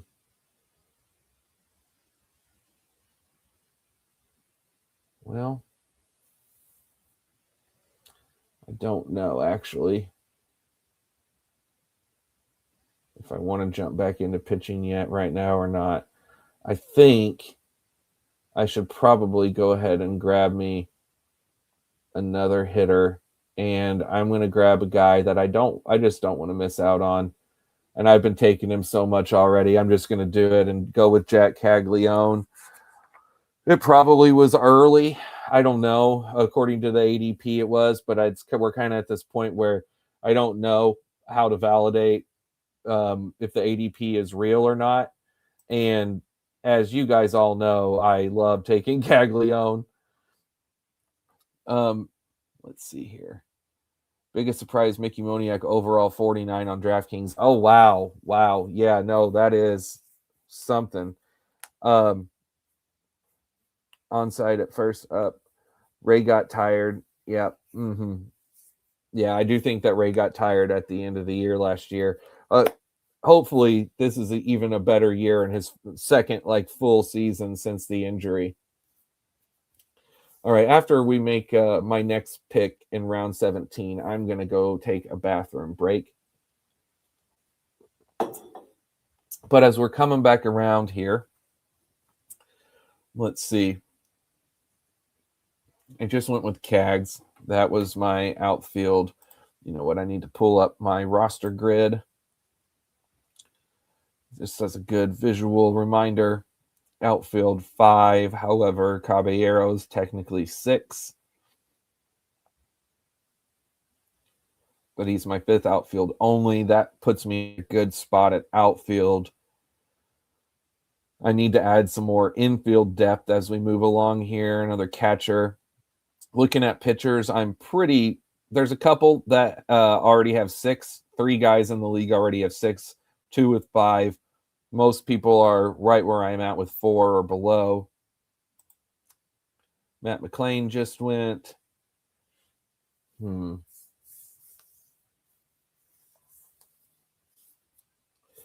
Okay.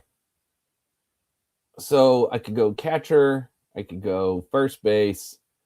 I could go infield. Let me star a few names that I know that I like. I definitely want to keep in mind multi-position eligibility, but also do, like I said, and not overvalue that, because sometimes you can take a worse player because he has multi-position, and then it makes your team worse than if you would have just gone with the guy that would have flat out scored more points and just had the one position. All right. Coming to pick 197. There goes Simeon. That was one of the guys I just starred. Matt McClain, Adolis, Wilyer Abreu. All right.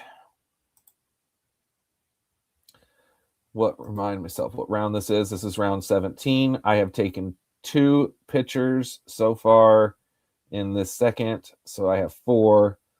I do want to take another pitcher sometime soon.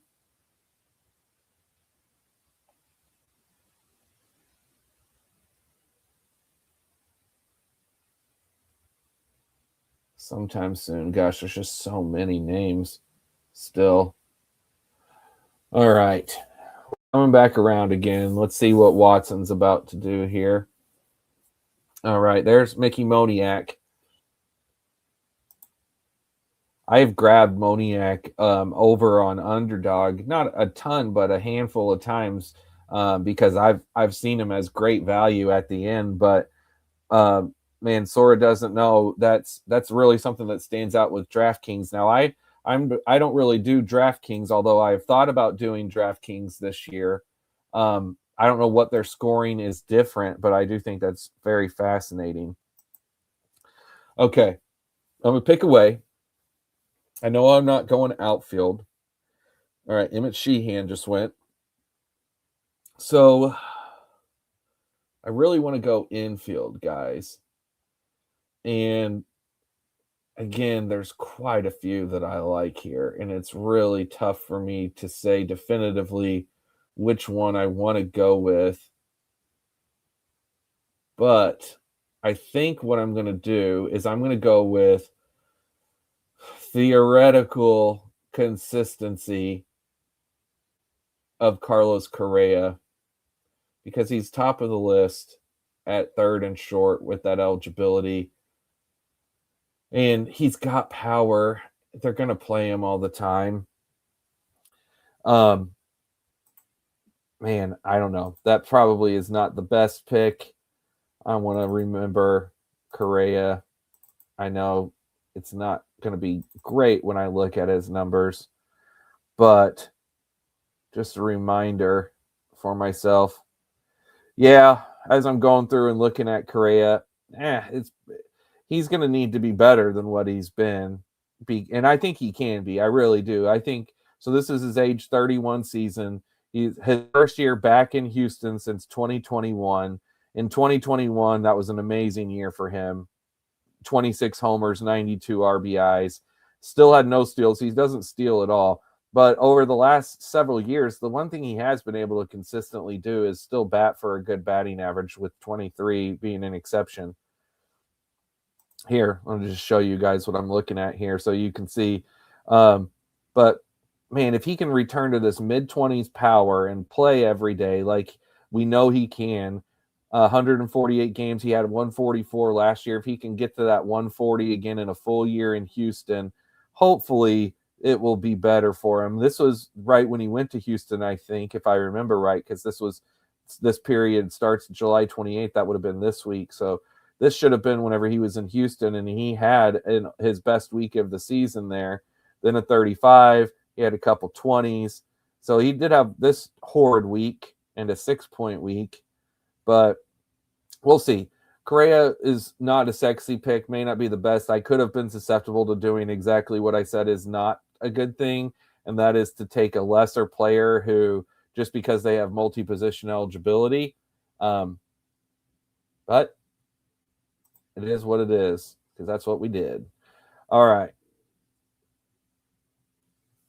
Now I do think I'm going to go back to pitching this round. Let's see. Let's switch the draft board back over here for you guys.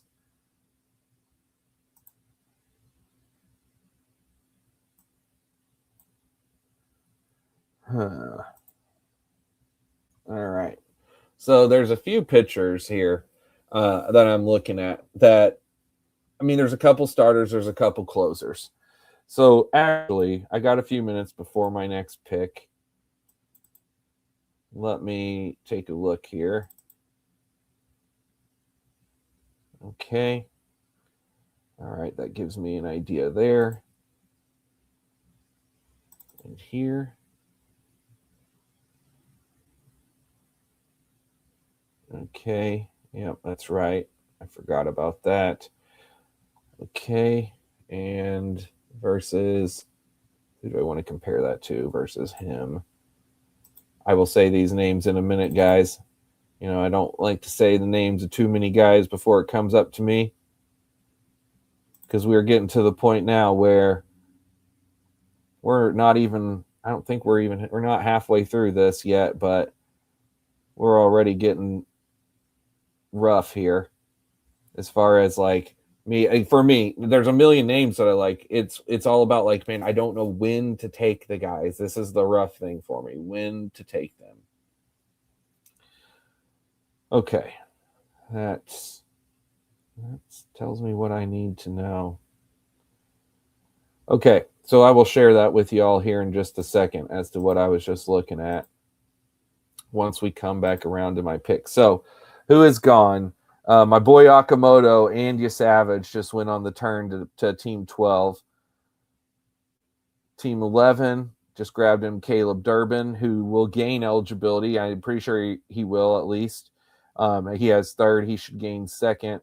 Bubba Chandler, that's my boy. Love picking Bubba Chandler.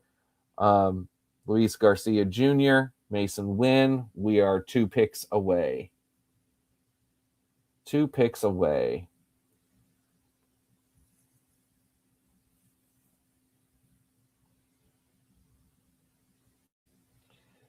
All right. So, I got one more I want to look at.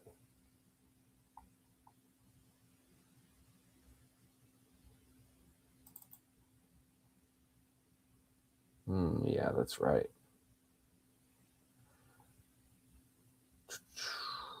Okay.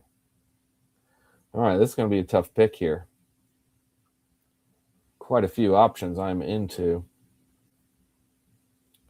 Quite a few options. Okay, who just went? Brendan Donovan. Now I'm a pick away.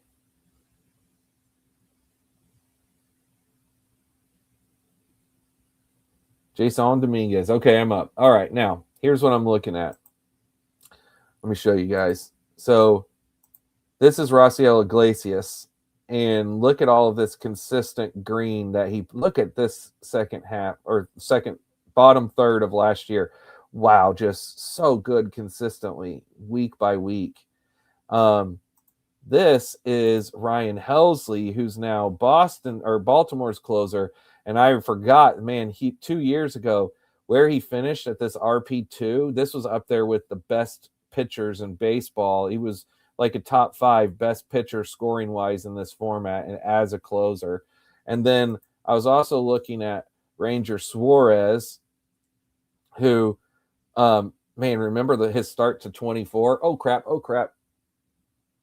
Ooh, I almost just talked that pick away. I got Rocio Iglesias in at the last second, but Ranger Suarez has access to a higher ceiling because you can't get these big high scoring weeks like the 50 and the 63 as a closer. Even the best week you can have as a closer is in the 40s. Look at this. This is a week where he had 4 saves in a week, 40 points, but I mean, most of the best closers don't have access. Here's a 46 to anything over 50. It's very rare. He had 3 saves in that week. 3 saves in a week is a lot. Here we can see how Iglesias saves went and where he scored all these points here at the end of last season. 3-2, 3-3, 1-1, 1-2-2. I mean, that's consistency right there, but he still was doing pretty well even before that. This was a rough patch right here. But they brought him back for one more year. There is the Suarez thing there. I know that, but I think that he's going to be more of a factor next season. And I'm still believing in Iglesias. Get your guys. Yep. Get my guys. All right. Now, as we're coming back around here, so we are approaching round 20. This is round 19. I had said that I wanted to be at between 5 to 7 pitchers. I currently have 5. So that tells me I could either go 1 or 2 more pitchers, but I want at least 1 pitcher with my next 2 to kind of stay on board with what my plan is for this. But there's still a lot of infielders that I like. Man. Zach Gallen just went. Oh, Helsley, the pick after me.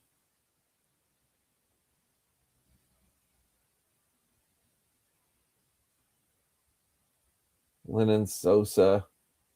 Okay, I'm up. All right, so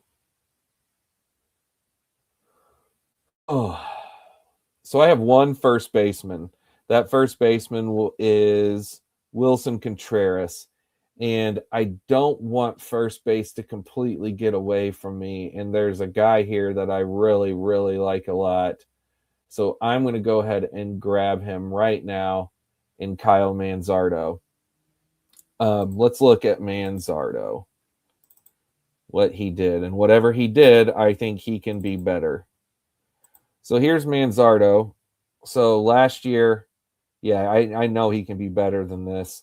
He had 4 pop weeks. He didn't have any ultra or elite weeks, but 4 pops, 6 primes. He was consistently okay throughout the year, but finished with 27 homers and hitting 234. You see his batting average is pretty rough, but it was going up 216, 228, 234. Yeah, his StatCast numbers aren't incredible. You know, this could be partly where like my sort of bias from watching a guy, and maybe it's my Cleveland bias, that I might like him more than I should, but I'm happy with that pick because, like I said, I think that his best is yet to come, and that will be this year. All right, so after Bohm, Santander, Shoto Monaga, Ryan Jeffers.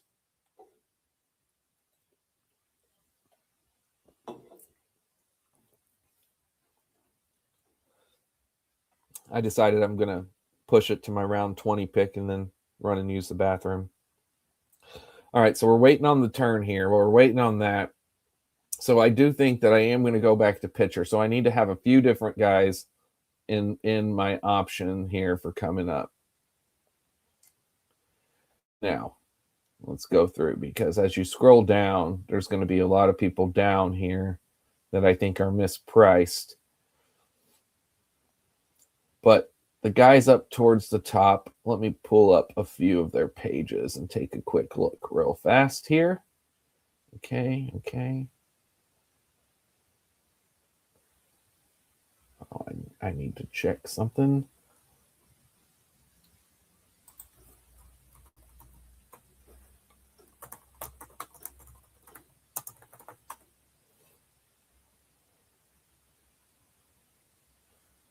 Okay.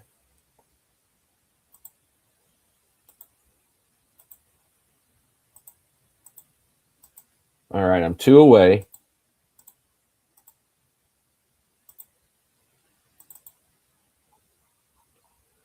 I'm trying to remind myself of something here. Yep, okay. And compare that to also unknown, but that's pretty good. All right. Versus dependability of innings.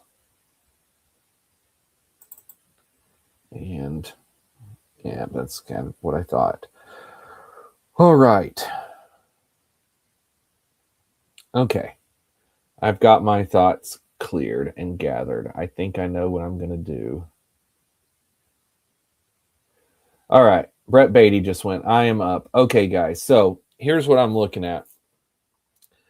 So I was looking at potentially Emilio Pagan, because, man, he was a really good last year, and they re-signed him. He's come back. Look at all this consistent throughout the season, and he has access to pop weeks. Then there's Aaron Nola, who look at his 24. I mean, that's who Aaron Nola traditionally is. And then last year he had the bad year and hurt his ankle. So, but he closed. Look at this, closing out strong. Nola is a good pick. Nola Pagan. We're going Nola.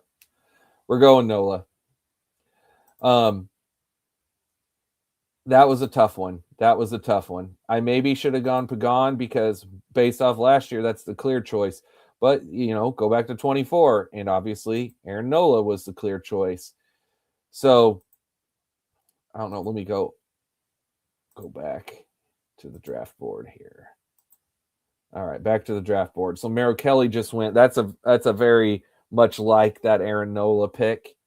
So where I'm sitting at now through 20 rounds, I have 1, 2, 3. Pull up my roster grid here. 1, 2, 3, 4, 5, 6. So I have 6 pitchers through 20 rounds, and I had said like 6 or 7. So I'm right on board. I've got 6 outfielders, one of those being Caballero, who also gives me all of the infield position eligibility. I've got 2 catchers, Wilson Contreras, 2 first basemen, Wilson Contreras, Kyle Manzardo. Second base eligible, I've got Jazz and Jose Caballero. Jazz, who also has third, Caballero with the second, third, short, and outfield. At third, I have Manny Machado. Again, also Jazz counts at third. Also Caballero counts at third. And I have Carlos Correa, who's the backup to Corey Seager, as my 2 shortstops, but also Carlos Correa has third. So I do have a lot of flexibility, ways to move around there. 5 of my outfielders are outfield only. I have the Shea Langoliers and Ivan Herrera. Ivan Herrera hopefully will be my catcher too, although that's a risk that I'm taking with that because that is not a given. And now I have waited long enough where there is no good catcher for me to jump back in with now. So I'm going to probably just take 2 more later as depths and just cross my fingers and hope that Ivan Herrera gets that eligibility. And if not, then that's going to be something that will hurt me. And it is what it is. Okay. Back to the draft board. Let me move this so that you guys can see that better. And have I missed anything in the comments? Nope. All right. So there's Trevor Megill. Man, Megill or Uribe, I don't know what's going to happen there. I wish Megill would just get traded somewhere where we knew for sure he was going to be a starter. All right. I had thought about J.J. Weatherholt. He went. All right. I'm going to pick away. I could go any offensive position here. There's quite a few guys that I like. Actually, there's a lot of offensive guys that I like. So I think this is going to be a good spot for me to dip back into pitching. I could go with, like I said, Emilio Pagan. This is to show him again. But I think that I'm going to take a gamble here with this tournament, and I'm going to go with this guy right here, Carlos Rodon. So look at Carlos Rodon last year, finished as SP5. Now he's hurt. This is the risk. He might be out for months, but he could be back at the end of April. So he might only miss the first few weeks of the season. And man, he was so good last year. Look at this. Look at this season. And really 22% of his weeks hurt for the last 3 years, but look, that was mostly all in 2023. Man, access to so many prime weeks here, and that's in the 20s. That's all of these weeks here in the 20s. And those are just your bread and butter scoring weeks that just help you out so much in this. And now that was my 7th. 1, 2, 3, 4, 5, 6, 7. 7. And again, I'm going to have between 18 to 20. I will have to sit on them for a while, but I feel pretty good with that. I like where we're sitting. Okay. All right. Let me put the draft board back on here. Okay. And let me go media. Let me go put some music on for you guys. All right. Forgive me. I'm sure this is going to suck, but I'm going to put this on while I go use the bathroom. I'll be back in just a second.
Okay.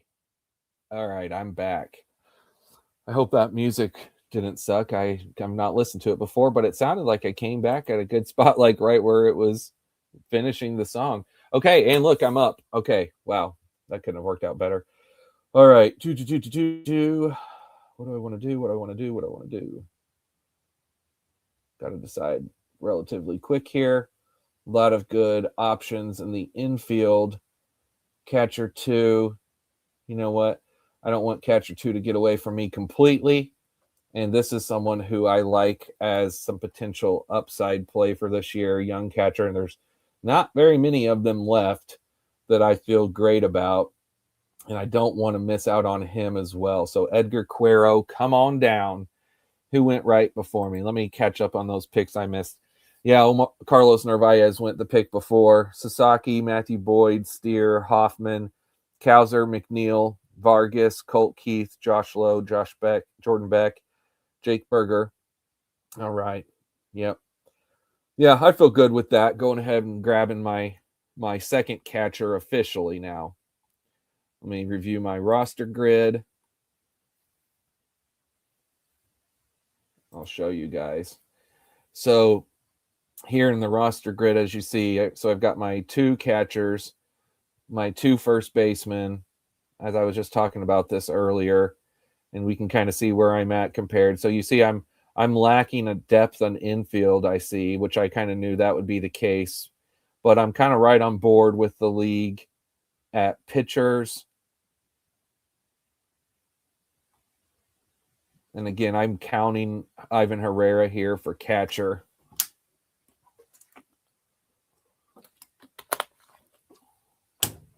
Let's go back to the draft board. All right, Brooks Lee and Josh Smith just went. Okay, so by round 30, that's my next checkpoint. I know by that point I need 10 pitchers minimum, and I have 7. So I'm not at a rush to get back to pitcher. So I could go with another hitter here. Let's see. Couple options. There's a couple good options here that I like.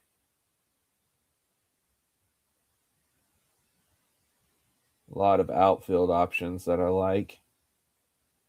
We're getting to the point where these names are starting to look weak compared to all of my shorter, shallower drafts, like Underdog, for instance. But these are the names that you start to have a lot of fun with whenever you go deep with doing these 50-round drafts. And I did just finish, or I'm finishing, my first draft champion. So I'm coming fresh off looking deep on players here from that draft champions. Man, there's a pitcher that I absolutely love that's there, though. There's a couple. I don't need to go back to pitcher yet, but there goes a few. So Pagan went. We've got a little pitcher run. Bubic, McClanahan, and Andrew Abbott. All of them I like. But, man, there's 2 pitchers here that I absolutely love. Let me pull up page. Yeah, that's what I expected to see. And then I need to remind myself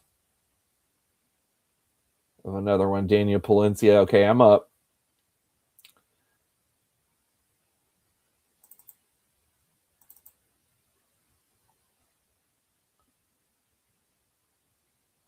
Yeah. This is a tough call, guys. I think that my team needs the depth at hitting more than the pitching.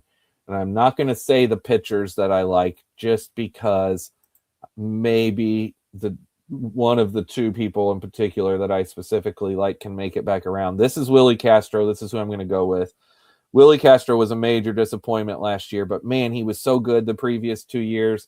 And I'm going to soak up that multi-position eligibility. He has second, third outfield, and he is scheduled to play every day with the Rockies. Where is he projected on Baseball Reference to hit in their lineup? I'll show you guys. So he's projected to hit 7th. He's a switch hitter, in case you guys didn't know.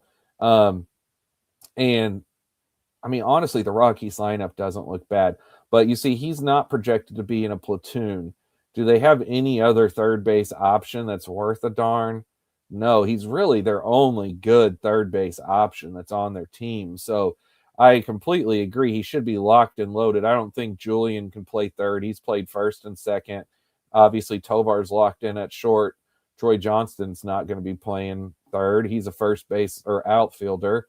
And then like Ryan Ritter, Travis Freeman, come on.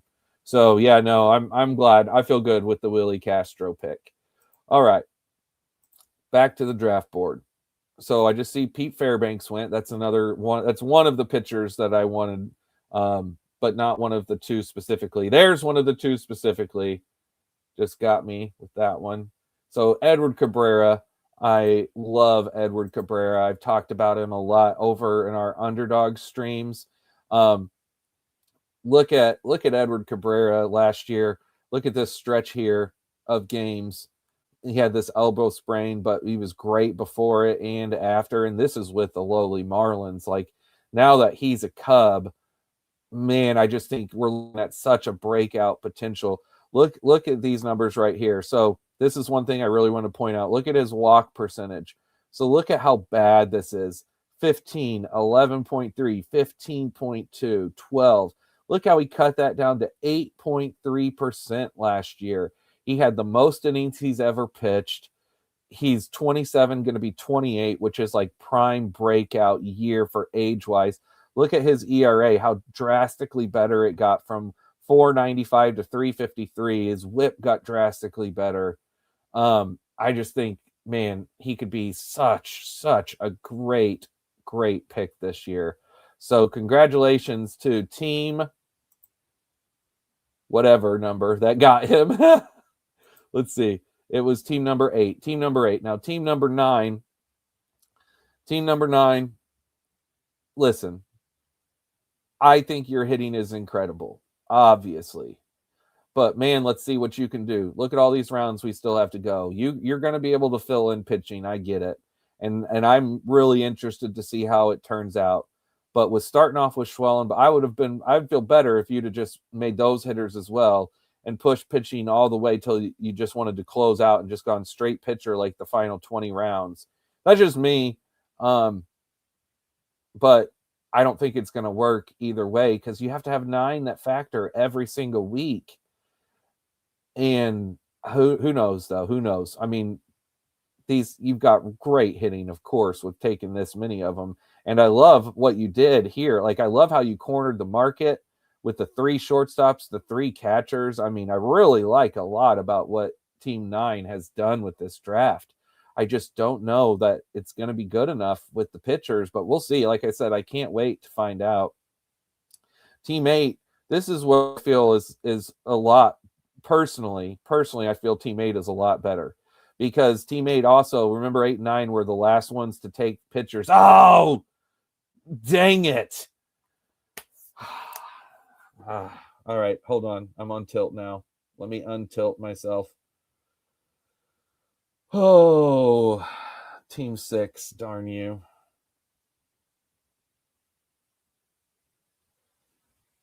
I was all set. That's why I was talking, because I was like, oh, I think I'm going to get him.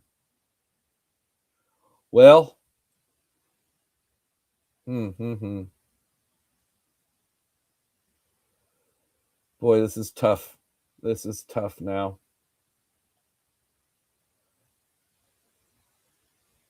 Because we're at the point now where all these guys are good for different reasons.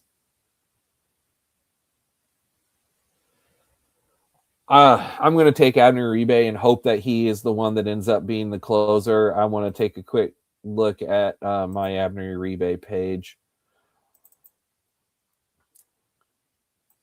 Megill had already went. Here's Abner Uribe.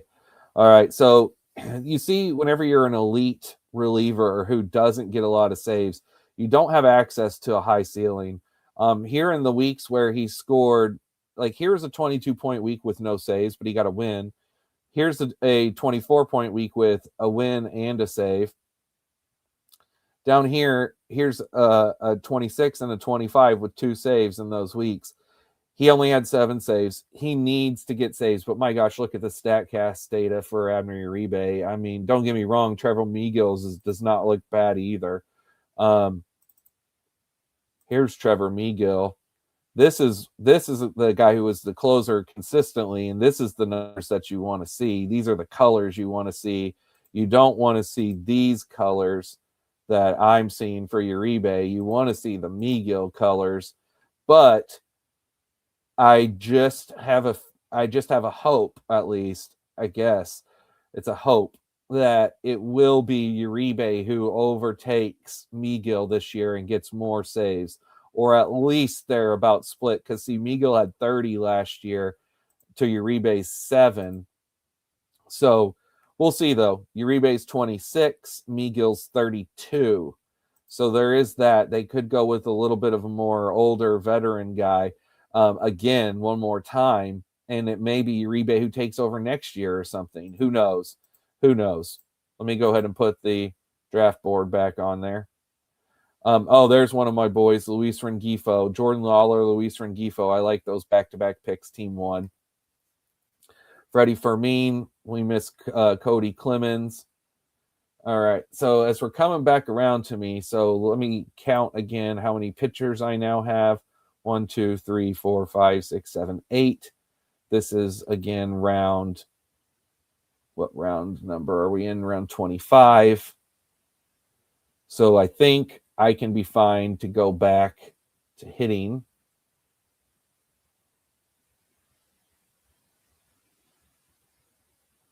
All right. What do I want to do hitter-wise?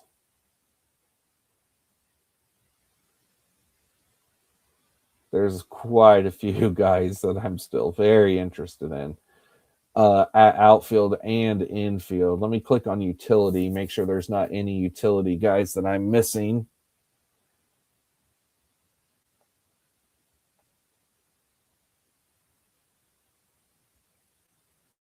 Yeah.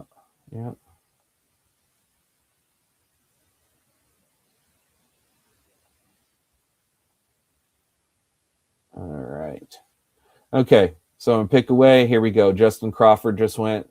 He was someone who I did think about because of the whole steals thing, like I was talking about earlier. But so at outfield, Chase DeLauder, Nick Castellanos, Brandon Marsh, Dominic Canzone. They're all the top names. Honestly, I happy with any of them, even Nick Castellanos and his drunk butt. No, I actually like Nick Castellanos, even though he's kind of strange. All right. First base is getting weak. Second base has a couple options, but it's getting weak. I'm glad that I took that Willie Castro. You know what? I'm going to do it. I don't want to miss out on him. I'm glad I pulled up utility because I just grabbed Marcell Ozuna. Now, I already know what this is going to look like because I remember making this page. But to show everyone, here's Marcell Ozuna.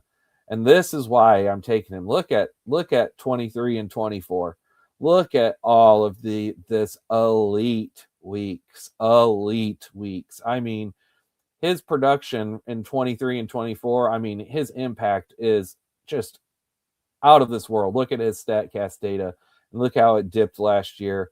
I really, really hope that this is not a trend this last year, and that him going to Pittsburgh this year can kind of rejuvenate him.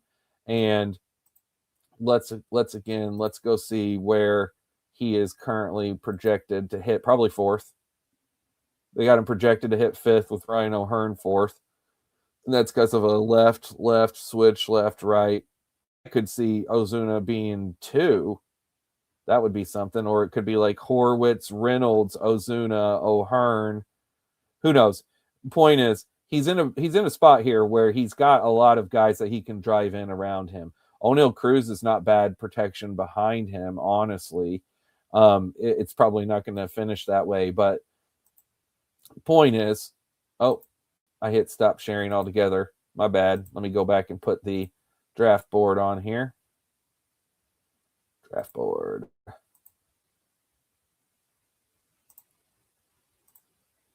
All right, here's the draft board. Let me switch the view back. Okay.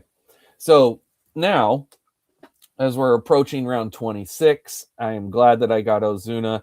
Again, I did have um, Ivan Herrera already, but again, I'm hoping Herrera gets the catcher eligibility, and that happens relatively soon. And Ozuna's upside was by far the best of any player left. There was no one even close to the upside that he has. Okay. Now I could go right back to hitting, or I could jump back into pitcher. Let me go see if there's any pitchers that stand out to me. I mean, there's a lot of pitchers that I'm going to be happy to add as depth, a lot of them as we go along the way.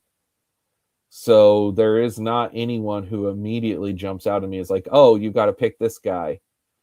But there's one that I want to go look up. Let me go look this guy up before I say his name. We're 2 picks away. All right. So, all right. That's kind of, that's interesting.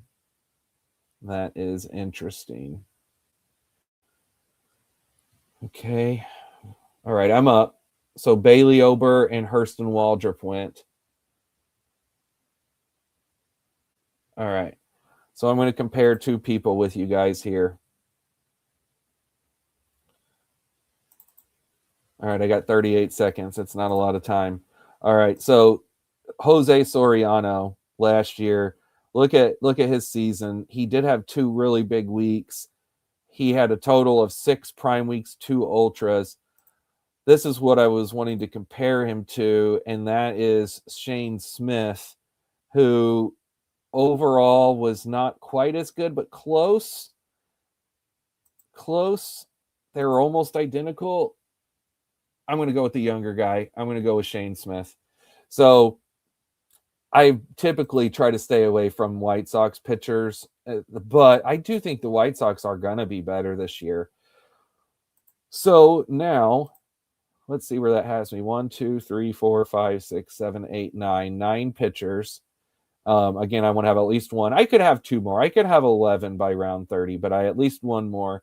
But now around 27, 28, 29, or 30, I could just take one more pitcher out of those if I choose. We'll see. We'll see how it goes. But I need to start adding some more infield depth again. So again, just review for what I've got. So looks like I only have 1/3. However, Jazz has 3rd, Correa has 3rd, Caballero has 3rd, and Willie Castro has 3rd. So I actually have 5 eligible third basemen. And Machado is going to lock up most weeks at 3rd. At least that's my hope. A real quick refresher. I just want to remind myself. Manny Machado. Yeah. He really is not useless very often at all. 5 weeks out of the 27. Most of the time, Manny Machado is putting you a good, productive week out there. So I should be able to count on Manny Machado for the lock up 3rd most time, which will allow those other people that I have to kind of fill in the other positions. I still have just the 2 first basemen, the 2 catchers with Ivan Herrera. I'm going to need some more outfield. Shortstop is getting weak. Yeah, and shortstop's looking weak on the site. Second base. Again, I have Jazz. I have Caballero. I need another second baseman. All right. There's a couple options. Man, what to do with Christian Campbell this year, guys? My gosh, I have no idea. I really don't. Really don't know. I wish that I had a good feel for Christian Campbell. Higashioka, Marcelo Meyer. All right, we're coming back around to me. Sorry, I had it on the wrong tab. I didn't have it on the draft board. So since I picked Shane Smith, Musgrove, Bader, Horwitz, Kevin McGonigal, this would have been a good pick for me. And just take the upside of McGonigal. Dennis Santana, Marcelo Meyer, Higashioka. Maybe I should have gone McGonigal instead of Shane Smith. That's okay. Live and learn. What to do here. Man, Jared Triolo has first, third, and shortstop. But when to draft him, I don't know. That first one, I did take him. It was round 34, and this is round 27. There goes Cody Ponce. Okay, I'm up. All right. I think I know what I'm going to do here. Yeah. So this is what I'm doing here. We're going Nolan Gorman. So Nolan Gorman, second and third base eligible. He should be playing every day for the Cardinals. I'm sure everyone knows this by now with all of the trades that the Cardinals have made. But, yeah, look, they've got him as the cleanup hitter. And obviously Nolan Gorman's power is one of the best power, prospects in baseball coming up a few years ago. And he's just flat out not done it, not produced at the majors. But look at this. He's only 25.8 years old. He's still super young. He's just coming into his prime. This should be his first year to actually have where the team is behind him saying, we believe in you. We're giving you full-time at-bats. We're going to let you stay out there and struggle through the bad times. Let's look at what Nolan Gorman's actual production has been. So what he's actually done, man, 23, really, look at this, 27 homers, 76, and look at where he finished here. He finished as second base 20. And I've pretty much been ranking him based off of that for the last 2 years, as you see, and it's not produced. Now he's down so low.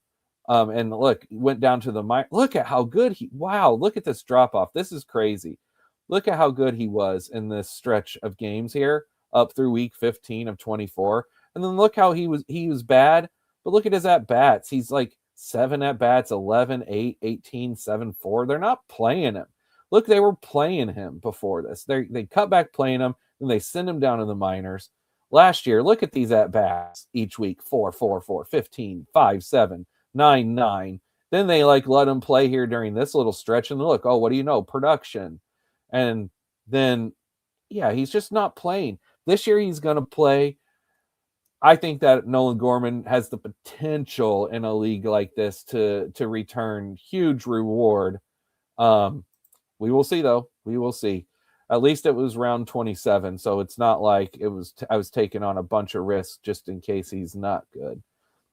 And he gives me that another backup to second base and third base. All right. Connor Norby just went. Jake Cronenworth, Victor Scott, Conley Early, Brian Bayo, double Red Sox, Jose Soriano, Ryan Walker. That's a sneaky closer there. Canzone, Kikuchi, Brandon Marsh, Garrett Cole. All right. Team 9 is still pushing it. Still pushing it. Oh, boy. All right. Jordan Walker. Coming back to me. I am 2 picks away. So, again, I could go outfield. I could go infield. I could go pitcher. This is round 28. In the next 3 rounds, I want to have at least 1 or 2 more pitchers. At least. There's no pitchers that jump out to me as oh, you have to draft me. But there's 10 names that I see in a simple scroll, all that I'd be happy to click. You know what? I haven't looked at the comments in a hot minute. Sorry, guys. Let me go see here.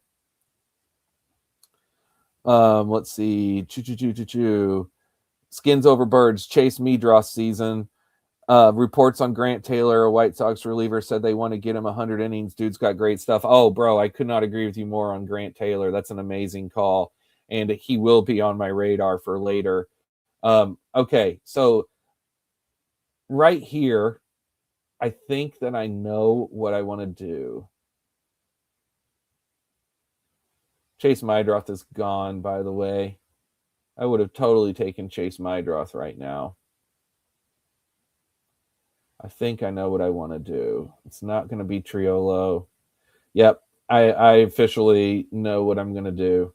We are going to go with, I'm shooting for upside. Again, this is a big tournament. I'm going to have 20 pitchers, but the news is good right now.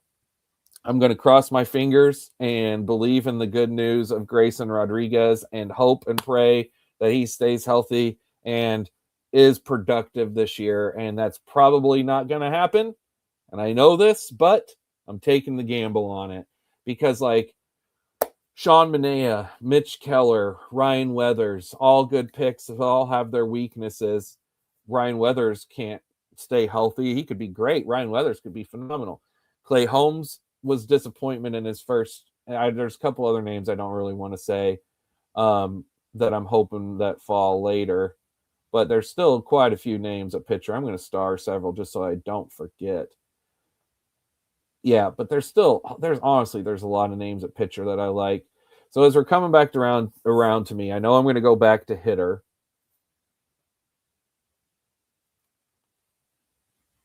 Okay. Let me review again the roster grid. Okay.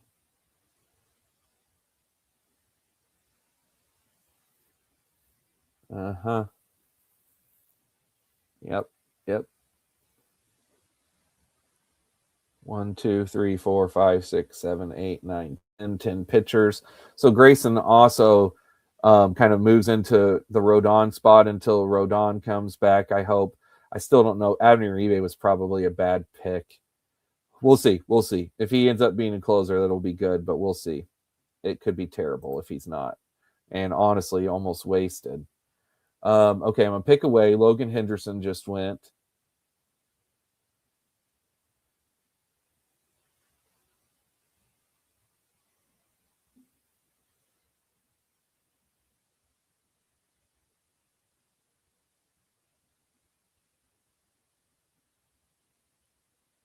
All right. I know what I'm going to do, guys. I'm just waiting. I'm going to pick away. All right. One of my pitchers that I like just went Brashton Ashcraft. Okay. So before I click this name, let me pull up his page and refresh my memory on him. But especially for my team, I think this works. I'm pretty sure I'm taking this guy. You can see he finished as shortstop 17 and shortstop 28. He had 23%. So even last year, 7 prime, 5. He had some access to ceiling. The year before, he had good access to ceiling. It was mostly all at the beginning of the year. He closed a couple good weeks. All right, it's Anthony Volpe. So, because again, I have Jose Caballero. I could use another shortstop on this team. Yep, let's do it. I'll sit and wait on Volpe and hope that he comes back and produces and hits some pop weeks for me. And helps fill in the gaps here because I don't want to miss out at shortstop because, man, there's really not a lot of good ones left. I mean, honestly, Volpe's not even a good pick himself. You know, I could argue Joey Ortiz was a better pick because he's healthy and is the starting shortstop for the Brewers, which is one of the best teams. So maybe I should have taken Joey Ortiz. I probably would have taken Ha-Seong Kim if he were healthy, but he probably wouldn't be here if he were healthy. I just can't bring myself to do Jared Triolo. Let's go back to this tab. Let's go I just want to review again what this says about Triolo. It says batting 8th, third base, and they don't really have another good third baseman. That's something that they could do. And if Connor Griffin comes up, I wonder what that would mean. If like Nick Gonzalez Nick Gonzalez and Jared Triolo, they would kind of split third base and Connor Griffin would play short every day. I'm assuming that's what would happen. Nick Gonzalez can play second, but Brandon Lau, I don't think Brandon Lau can play third. At least I don't remember ever seeing him play third. I'm pretty sure Nick Gonzalez could play third. So they could turn into a split. Yeah, I just don't know. I just don't feel great about that situation there. But, man, that multi-position eligibility for him definitely makes that worth considering. There went Joey Ortiz. All right, pick 9 or team 9. Let's see if you're going to – when are you going to jump into pitching? This is round 29. I mean, you have to have 9 every week. Let's see. Is it now or no? We'll see. We will see.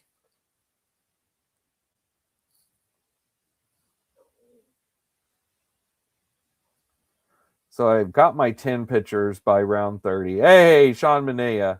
All right. We're back in at pitcher. Then Mitch Keller, Ryan Weathers. There are those three guys. All right. Now the 12-13 swing.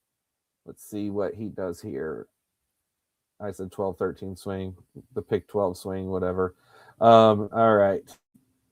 I'm going to review because I'm going to need some outfield depth. Let's star a couple guys that I like. Oh, yeah, there's a lot of outfielders that I like, actually. Oh, yeah, outfield's still looking nice with some really good depth pieces as we move along here that I think could factor quite a bit. Let me get some of them starred. We're at the point now where stars will help me as we move along just so that I'm scrolling through, but I can't let myself get autoed because I'm not paying attention to the queue. So if I get autoed, I'm going to get screwed and it's going to give me whoever's up there. So I cannot get autoed. But let me star a couple others.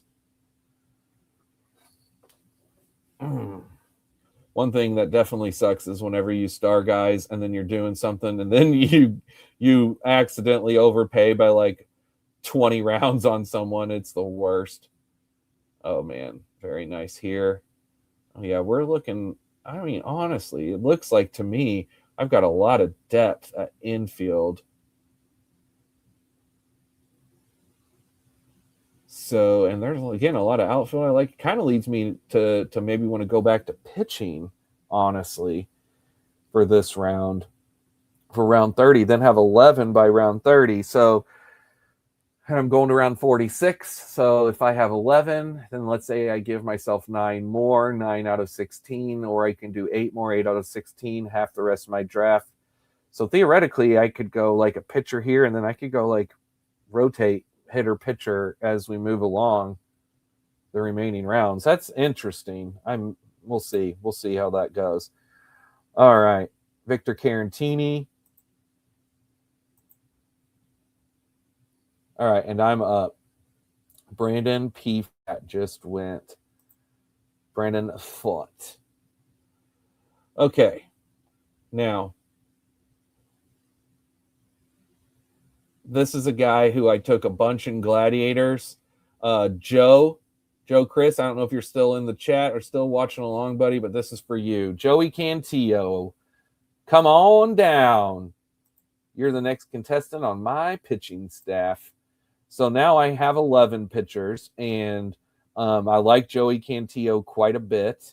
I think he offers a lot of good upside. My pitching staff is interesting. Again, I really, really don't know. The Abner Uribe pick bothers me, actually.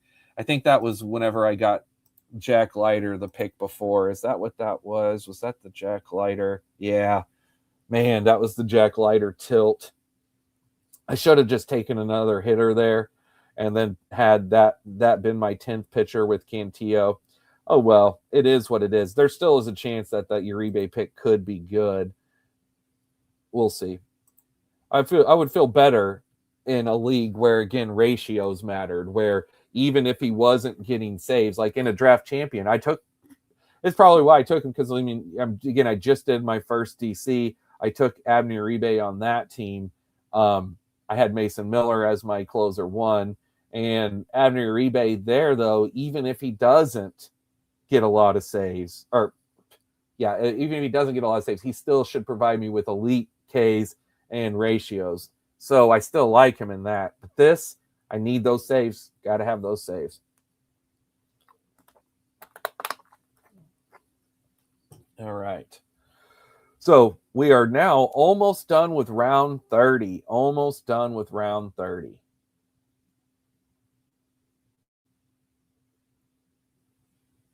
I need to star some more names,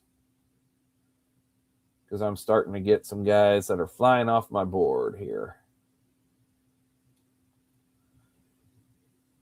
Oh, yeah. But as I go, there's still a lot of names at pitcher that I like. So I'm good with who I have starred for now. We'll worry about going way the F down later.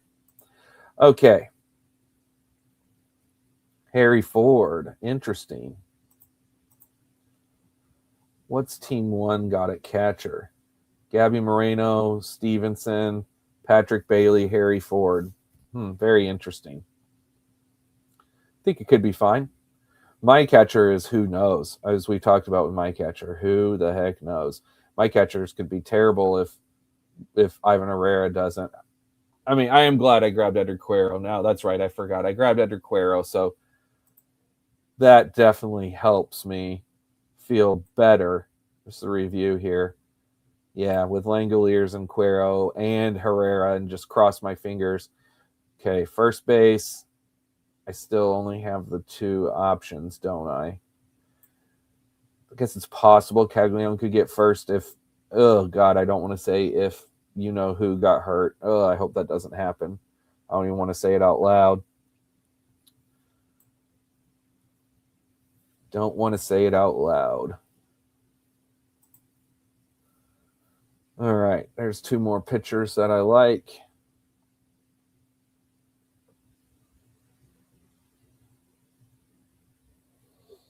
I'm feeling like going back to pitcher, boys. That would give me 12 through round 31. Then maybe I was talking about going every other round, and honestly, now I think about it, since Edgar Cuero, I have gone every other round. So I could go back to hitter here and then back to pitcher. But I think I would be best served because of taking Carlos Rodon and Abner Uribe here if I went ahead and added another pitcher. And these guys are still very unknown. Very unknown. Although I like all three of them for their potential. But I'm going to go with another unknown for potential here. Is that what I want to do? Yeah. Wait, hold on. Yeah. Yep, we're doing it. Reed Detmers. Now, it's hard to judge Reed Detmers based off of the stats that he's already done because he's not produced yet. Last year, even if let me see if I made a page for Reed Detmers. I'm sure I did. I did. All right. So Reed Detmers, you see, even last year, which he had a really good season. When you're a relief pitcher, you see he had good numbers, 80 Ks in 63 innings, a 30% K rate. Like that's really good. But it's just not doing much for you. I mean, there's a 20, there's some couple 20s, but like, what are these teams? They're not doing much for you because when you're just a middle reliever that's not getting saves, you see, here's a win. This week he had 20 because he had a win and a save in that week. Here's a win, 14 points. You need to be a starter that's getting innings and has the chance for wins and Ks. And this year, that's going to be Reed Detmers. So right now, let's see what they've got LA as. Yeah, so this is LA right now. Oh, don't you love having two of them, Reed Detmers and Grayson? That sure won't blow up in my face. Might as well draft Alek Manoah too. But yeah, no, I don't know. I mean, we'll see. I like both of these guys. There was one other name that I was pretty into, but I'm going to give it a chance to come back around and see if that guy makes it to me. Okay. Just wanted to check that out. That had nothing to do with nothing, I promise. Okay, so since I took Detmers, Seth Lugo, Keibert Ruiz, Michael Wacha, Dustin May, Tyler Mahle, Tyler Freeman. Then Bryce Eldridge. Okay. Now we're coming back around. This is going to round 32.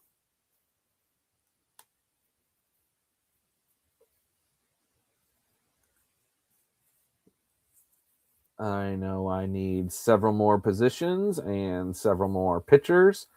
I have 14 more rounds to draft. 32 to 46. And let's see what comes back to me here.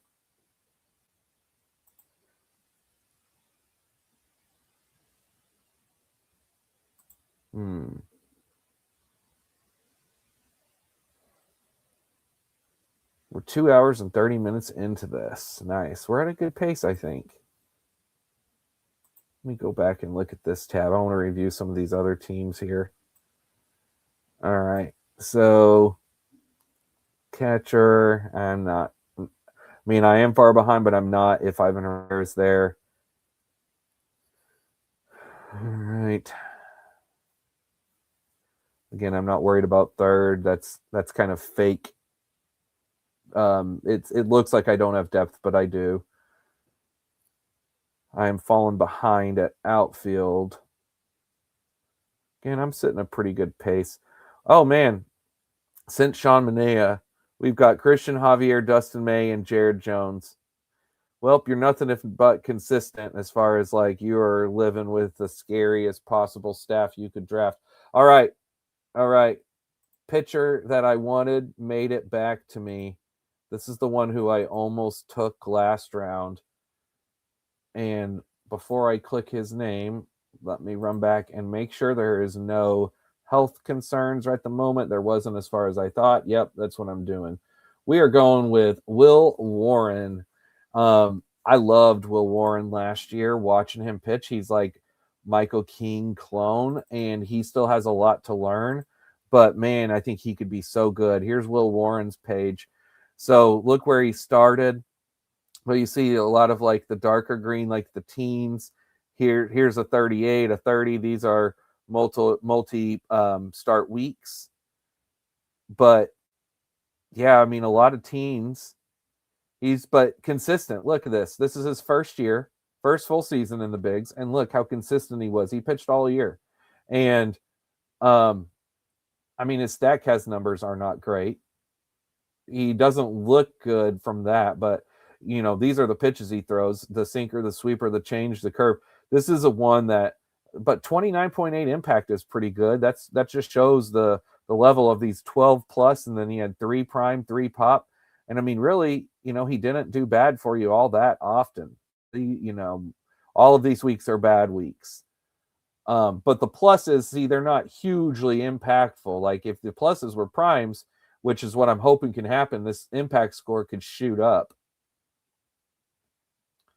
And he's going to be 27 years old, so also prime breakout time for Will Warren. So, all right, now I am sitting pretty good. Whoops. I did it again. Hit stop sharing.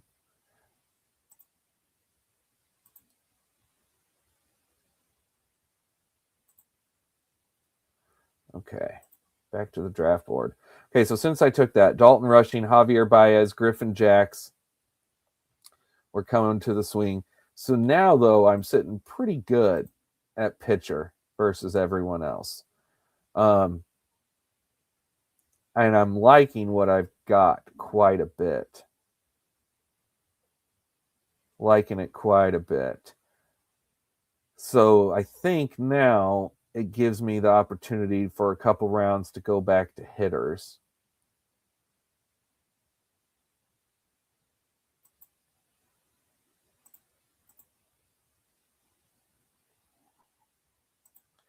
Yep. Okay. So who just went there? Soler and Ian Seymour. Is that the two names I see? Yep. Soler and Ian Seymour. Okay. So now we're coming back to me.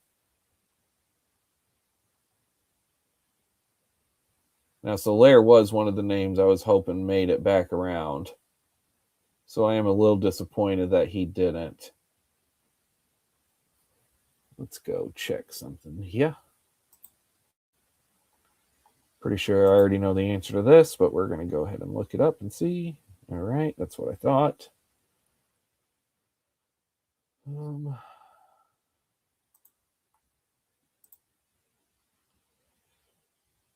Okay.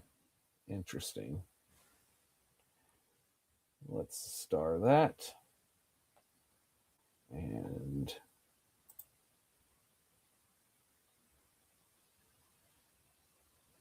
sorry guys, I'm trying to not say what I'm looking at right now because I'm a pick away.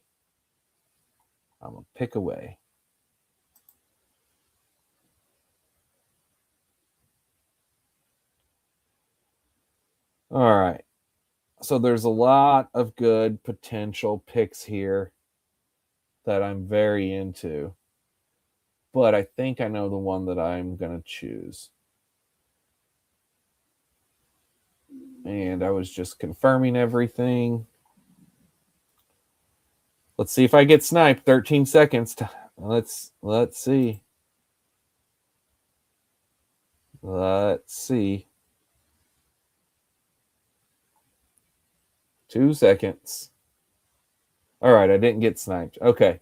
Because I needed another first base option. There's not a ton, and I think Paul Goldschmidt is an incredibly good option to go ahead and grab there here at this point in the draft. So Paul Goldschmidt, he's a fascinating one to look at from last year. Holy cow. Let me show you guys. Look at Goldschmidt. This is fascinating. Through the first third of the season, because everyone knows Goldschmidt sucked last year, but look through the first third of the season. He was first base 1 in this scoring. First base 1. I mean, he was a beast to start the year. He was hitting 345. I mean, how many people remember that? Most everyone has forgot this. I mean, my gosh, and he was doing it without hitting a lot of homers. It was because he was getting so many hits. Look at his hits to at bats. But then it cratered. I mean, it cratered. Everyone knows how much it cratered. He's still getting consistent playing time. Now that's starting to dwindle. Then now the playing time's really dwindling, as you see. He's barely getting double-digit at-bats, mid-teen at-bats. But I'm finished terrible. But look at, I mean, you can see his points per game go down each third drastically. His batting average shoot down drastically, and he's going to be 38. But the Yankees brought him back. They brought him back for another year. He doesn't have pressure. He's not playing full time. He's going to be on Team USA this year. So, yeah, man. Paul Goldschmidt, round 33. Yep, round 33. Come on down. And then that gives me now my third first baseman, and I think that is it, right? Yeah, that's the only other third baseman that I have, or first baseman that I have, just these 3. So, yeah, man, I feel very good with it. It's not sexy, but it could be very under the radar, Okay. All right, back to the draft board here. And where are we sitting? We're coming to the turn. All right, so since I picked, we had Zebby Matthews. Oh, we got a little rash of picks here. Let me let this thing. Okay, so we had Zebby Matthews, Luis Heel, Brian Rocchio, Spencer Arrighetti, Miguel Andujar. He was starred on my list. Ha-Sung Kim, Adrian Hauser, Gabriel Arias, Tristan Casas. All right. Coming back around again. Jonah Tong. That Tong to Tong. Justin Steele. Again, completely Team 9, staying on brand with Arrighetti and Steele, assuming all the risk in the world. Screw it. It might work. Who knows? Let me throw a couple stars on some more pitchers to remind myself here.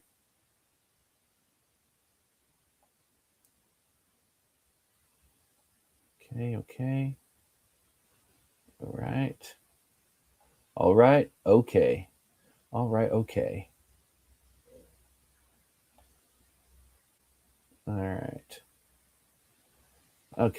I've got several pitchers starred. Now I'm back up. Okay, sweet. The person that I wanted made it back around.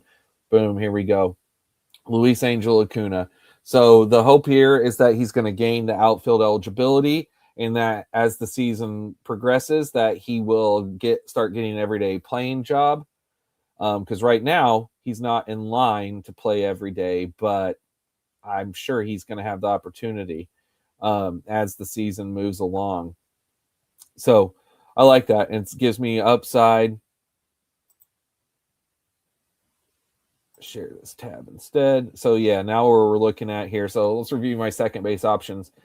Jazz second and third, Gorman second and third, Acuna second and outfield, or he will gain outfield. Caballero second short outfield, Willie Castro third, right? I'm pretty sure Willie Castro does not have second. He's third short in outfield. Third short in outfield for Willie Castro. Let me double check that. No, it's second, third in outfield. It's not short. It is second, third in outfield. So at short, my options are Corey Seager, Carlos Correa, Volpe, and Caballero. So I have 4. Volpe will be out, but I'm fine with that. I could use one more probably. Let's see if there's another one that's worth a darn. Yeah, there's a couple. There's a couple. Couple that could work out pretty good, I see, just right out of the gates. Throw a star on a few of them. All right. Let's go back to the draft board and see what's happened. All right. So I see Travis Bazzana just went. I wonder if he's going to come up this year. There's Hyesung Kim, Brian Abreu. That's a good pick with the Josh Hader injury. Sir Anthony Dominguez, I had starred him. Parker Meadows, Slade Ciccone. All right, I'm back to a pick away. I could use outfield, pitcher, or short.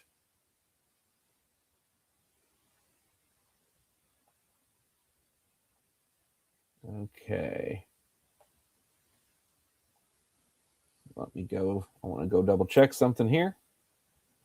I'm still 20 seconds away. Man, I'm getting hungry. I'm going to definitely go get some dinner when this is done. All right. Okay. Yep. Okay. That just solidified what I thought. All right. I'm a few seconds away. Let's see. Sung Moon Song. Okay. This is who I'm going to go with here. So Jake McCarthy, who now could be playing in Colorado most of the time. Look at his 24 season when he was playing consistently. This is pretty darn good. And look at how well he did as the year moved along. He actually had some power emerge in these weeks, but consistent steals and finished with 25. And now going to be playing for the Rockies almost every day. Yeah, come on down, Jake McCarthy.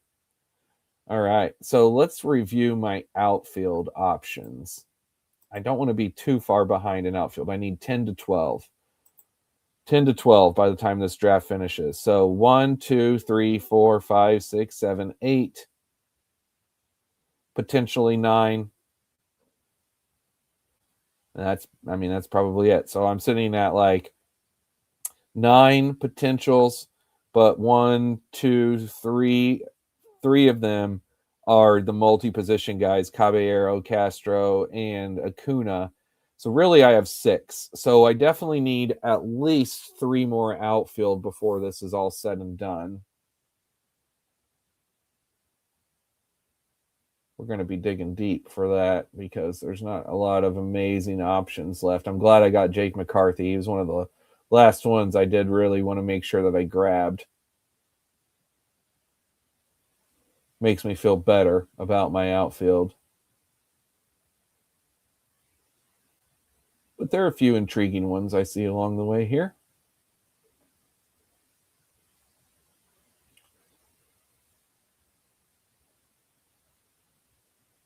May go down kind of far.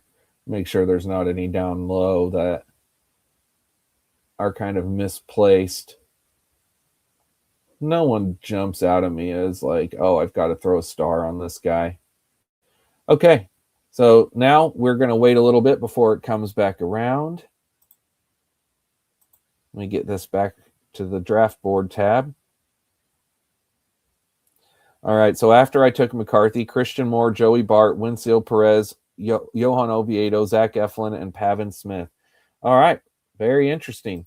Okay, well, it has happened again. It is time for me to go use the bathroom. So let's throw this music back on, and I'll be right back.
All right. So I'm sure you guys saw, but I just was able to make a pick there. I had my phone with me and I got Simeon Woods Richardson. So Simeon Woods Richardson, I am not completely sold on. However, I am very intrigued in him. And I did that pick specifically to shout out last year's defending champion in this tournament, which is the one and only Zach Waxman. Now, love him or hate him, one thing you can't deny about Zach, he's really good at drafting teams on here. Really good. And he won the Gladiator and he won the Best Ball Championship. Both tournaments. These are the two tournaments I want to win. I've talked about this before a lot. If I realize I haven't talked about tonight, Gladiator is my favorite drafts, period. Because I love Roto and I love Best Ball. And Gladiator is the perfect mix of like Roto with Best Ball, because it's not really Best Ball, but it kind of is, because you're just drafting guys and that's it. So you don't have to make moves during the year, and you're betting based off the season, just like with this. Only this, obviously, we're going much deeper. But anyway, Waxman, he was taking Simeon Woods Richardson in Gladiators, and one draft I picked him just to kind of troll Zach, and it worked. And he messaged me and was like, I see what you're doing, picking my guys. I'm like, yeah, I had to. I only did it the one time, but I wanted to pick him here, call him out. I was checking earlier when I was looking at the Minnesota. I thought about Zebby, but Zebby is not currently projected. I do think Zebby is going to pitch in their rotation, though. But he's not currently projected in the rotation. Currently, right now, on roster resource, which again, take it for what it is. But on roster resource, Simeon Woods Richardson is projected to be the fourth behind Pablo, Joe Ryan, Bailey Ober, and then they've got Taj in there as the 5. I'm not a Taj guy anymore. All right, I'm a pick away. Let's see here. Yeah, we're still on the draft tab. Okay, let's see here. What to do. I know I need another outfield. There's a sneaky good one. He's not sexy at all, but I think I may take it, and I'll show you guys what I'm talking about. Let me confirm. Yeah, that's kind of gross, but man, he's the top of the list.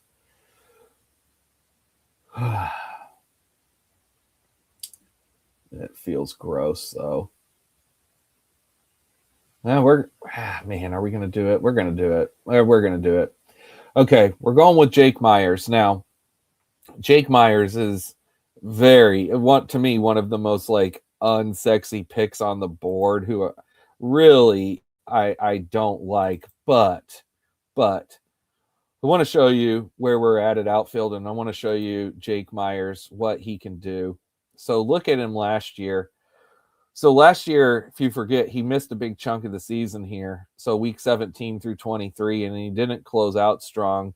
See, he wasn't quite playing a lot. He did these weeks, but before he got hurt, I mean, Jake Myers is the everyday center fielder for the Astros, and the Astros are a good team. And look at where he was in the first third of the season, outfield 40. I mean, way better than what you would think. And it's because a good batting average and steals. I mean, that gives you points. It just flat out does in this. You don't have to homer a lot if you can steal. And he finished with 16. That's not a ton, but he had 8 in that first month. And I mean, obviously he would have had well over 20, if not approached 30, had he been healthy all season. Based off of looking at this, you can see that's clearly the case. 2 ultra weeks, 2 pop weeks, 4 primes. So this is my 10th outfielder. He's someone who I won't have to count on often. So it's very unsexy pick, but I think that ultimately that's going to look as a good, solid pick for my team. And since I went him, we've got a run of pitchers. So we've got Edwin Uceda, big run of pitchers. Eduardo Rodriguez, Dean Kremer, Corbin Burns, the team 9. Team 9, don't ever change. Team 10, Verlander. Team 11, Sean Burke. Big run of pitchers. Big run of pitchers. Tells me probably go back to pitcher next time. And I'm glad I took Simeon Woods Richardson when I did. Landon Roop. And now we're coming back around to round 38. So we're getting close, guys. We are getting close. Round 38 of 46. This has been a really good draft. I've been very happy with how it's gone for myself. I hope that a lot of you guys have been. There's a lot of good teams in here. I'm going to kind of go through and do a little team review, although I'm not going to do it fully in depth, but I want to kind of look at some other teams when this is done, see what sort of builds people did. We'll see the final pitching staff of Team 9. We know Team 9's hitting is going to be incredible. Man, look at this run. Now we got Max Meyer, Peyton Tolley, Nick Gonzalez. Let's see if Team 9 goes back to pitcher. Is there any other? Yep, I was going to say older hurt. Yep, there we go. Max Scherzer, he fits the bill. Team 8. Okay, so I'm 3 away. 3 away. 3 away.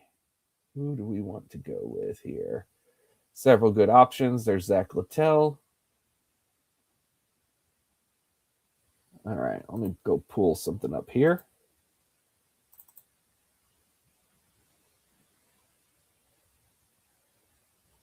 Got to remind myself. Okay. All right.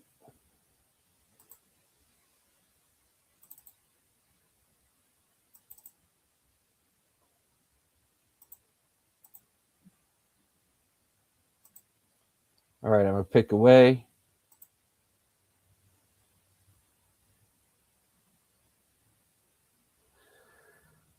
Okay. Well,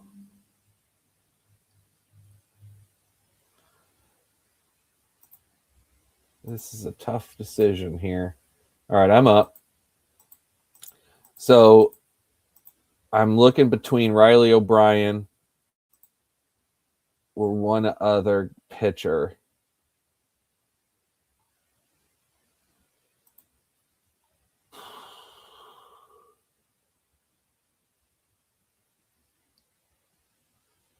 We're going to go Riley O'Brien. I don't know that he's going to stay the closer. That he could easily not for the Cardinals. But let me show you Riley O'Brien because he was in the minors most all of the last 2 years. 25. So yeah, he finished really strong. He was getting quite a few saves down the stretch. Pretty much 1 a week for most of the final third of the season and putting up pretty strong numbers. Like these, if we got a full season of these type of weeks, I would be incredibly happy with this pick. We'll see. The other one I was thinking about just went, it's Robert Garcia. Here's Robert Garcia. And this is why I was looking between him and Riley O'Brien, because Robert Garcia is a good pitcher. And he's projected to be the closer for the Rangers. You see, he didn't really hit all of his best weeks last year, even with getting saves, were in the teens. Not getting a lot of innings, not getting a lot of Ks compared to Riley O'Brien. It's very similar. Very similar. I mean, honestly, I don't know who was the better pick between Riley O'Brien or Robert Garcia. Does anyone here who's still listening, anyone have any thought? Do you think I made the right choice with Riley O'Brien, or should I have gone Robert Garcia? Because like I said, I don't really feel super strong either way.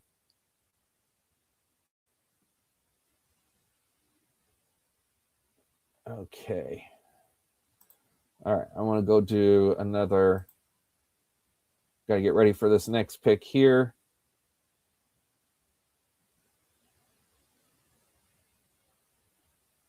All right.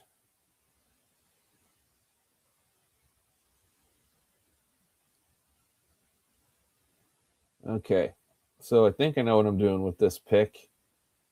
Pretty sure I know what I'm doing. Oh, there's an interesting one. Down lower, I'm just going to star that. There's another. Let's throw a star on him. Okay, I'm 2 away. So I'm looking at going back to hitter here. And I went back-to-back outfielders and Acuna, who could add outfield. So I've added to my outfield depth. I have 10. I still want to have one or two more outfielders by the end of this.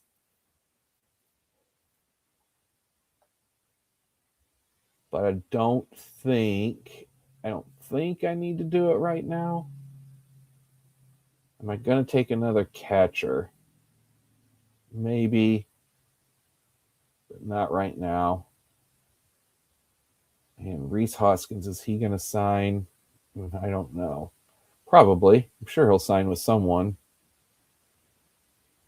I don't know. All right. Let's see what I get here. Nick Martinez. That's a good pick. He was on my star list. Okay. I think that makes my decision, though. We're going to go with Blaze Alexander, who's going to be playing a utility role for the Orioles now after they traded for him. Let's go pull up Blaze's page here. So Blaze last year, first off, he's had 2 years. He had I remember this big pop week in week 4. Remember how hot he started here in 24 and then completely cooled off, sent down to the minors. That lasted all the way until halfway through last season. But he really finished pretty darn strong. I mean, look at this. That's nice little pop, some steals. And one of the big things with Blaze is that after the trade of coming here, then Jackson Holiday had his hamate injury. So with Jackson Holiday's hamate problem, on top of the fact that Blaze can play many positions, including outfield, like Blaze could be an outfield backup option for them if they needed, but I think he can play every infield position. I don't know about first, but second, third, short. So I like the Blaze Alexander pick. I think that's a good, solid pick right there. Then we had Gavin Lux, Camilo Doval, Brooks Baldwin, Christian Campbell to pick 9. So team 9 went back to hitter. So 1, 2, 3, 4, 5, 6, 7, 8, 9, 10, 11, 12. 11, 12. So 12 pitchers. 13, 14, 15, 16, 17, 18, 19. So even if he closed it out all pitchers, that would be 19 pitchers. Which, if that's the case, at least that's a number I like to be at. But we already know you've got at least, let's see, several that you're going to have to wait on. Yeah, quite a few you're going to have to wait on and hope. I could see a lot of zeros having to be taken by that pitching staff. So, all right, now that we are coming back, Christopher Morel. Here's a nice little run of outfielders here. Walker Dickens is a super interesting one. Colby Thomas, Christopher Morel. All right, now we're coming back. Coming back around to round 40. We are getting there. It is 10:16. So let's see how far into the stream we are. We are 3 hours. 3 hours in. All right. Thanks for any of you guys that are still on here watching. Hope you've had a good time. I've had a great time doing this, streaming this. This is way different than doing underdogs. All right. Grant Taylor. There's the Grant Taylor. He was on my starred list. It was a good call out. Skins versus Birds. Let's see here. Oh, sorry. I realized I was still on Blaze Alexander. Here's the draft board. All right. Henry Davis, Colby Mayo, another hitter. Alec Thomas. Okay. I want to go back to pitching.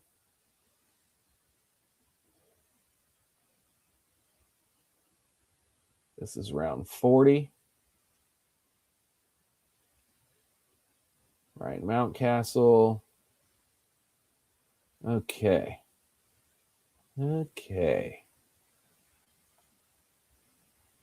I'm up. Okay. Now, before I make that pick, let me confirm where we're sitting at outfield. All right.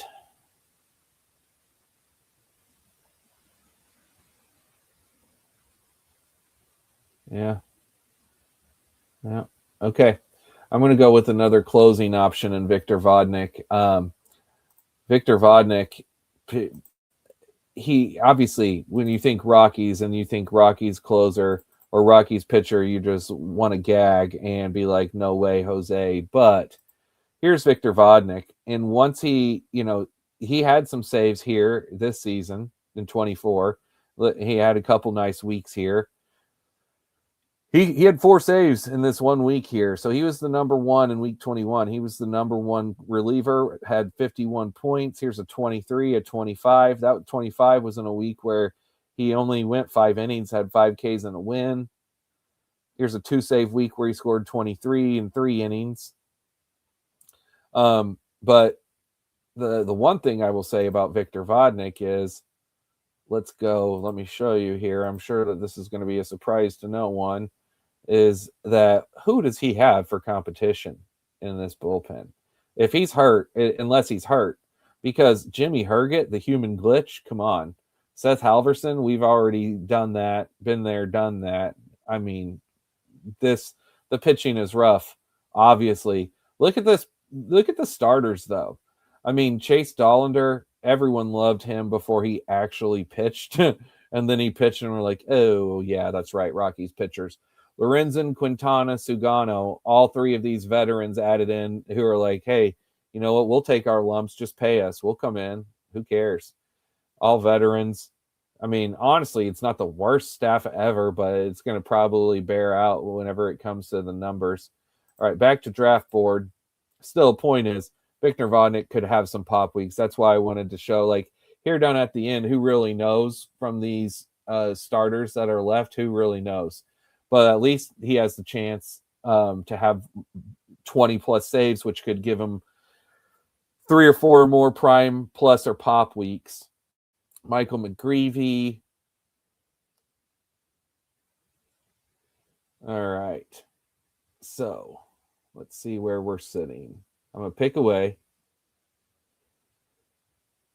There's still several more pitchers that I could take that I have starred. Let me check on one that I didn't star that I just saw. I'm pretty sure I just saw this about him. I did. Yeah, I think I'm going to try that. Let me pull up his page.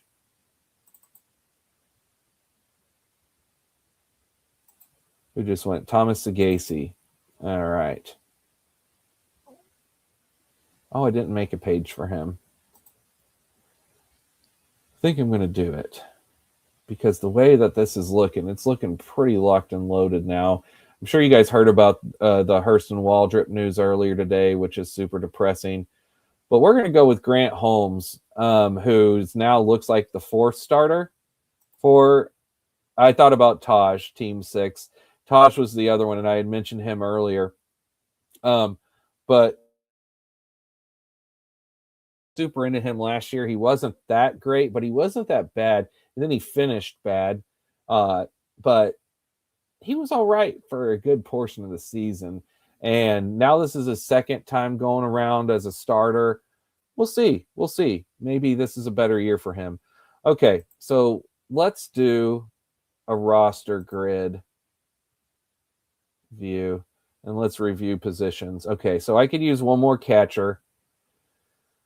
Wilson Contreras, Manzardo Goldie. That's my 3 first basemen. Again, I think I still only have the 3 first basemen. Hopefully that will be good enough. I'm plenty fine at 2nd, 3rd, and short with all of my multi-position eligible guys. Outfield 1, 2, 3, 4, 5, 6, 7, 8, 9. I'm counting Acuna as 10. I need 1 or 2 more outfield pitchers. 1, 2, 3, 4, 5, 6, 7, 8, 9, 10, 11, 12, 13, 14, 15, 16, 17. All right, so 41, 42, 43, 44, 45, 46. So I got 6 picks left.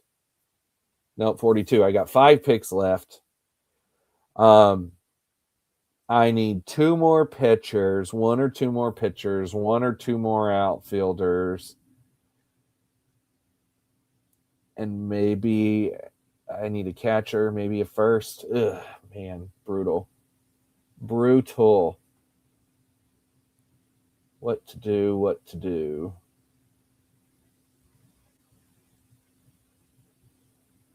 Man, there's the Reese Hoskins thing has me. Let me just Google Reese Hoskins. Is there any news on him?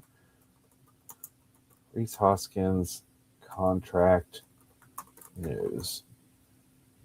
Probably nothing. November 5th, October 21st, 4 weeks ago, Nationals linked to veteran infield slugger and free agency. That was 4 weeks ago, and that's still not happened. Man, where would Reese Hoskins sign? I just don't know. Well, never mind. Reese Hoskins just went, so probably shouldn't have been talking about him out loud. It was Team 9. And Team 9 took Reese Olson. Well, Team 9, enjoy Reese Hoskins. Double Reese's. All right, Davis Schneider, Denzel Clark. All right, back to me. All right, thank you guys. It just gave me the pick that I'm pretty sure that I want. Double check this. Yep. All right, Troy Johnston, who is projected to be the 5th hitter for the Rockies in a platoon, but play first base. So hopefully it only takes 2 or 3 weeks for him to gain 10 games at first. And then I can get Troy Johnston as another one of my first base options. So, yeah, hopefully that works out good. I feel good with that. So now I have 11 outfielders. I have my potential 4th first baseman. Is there another one that I could take? Yeah.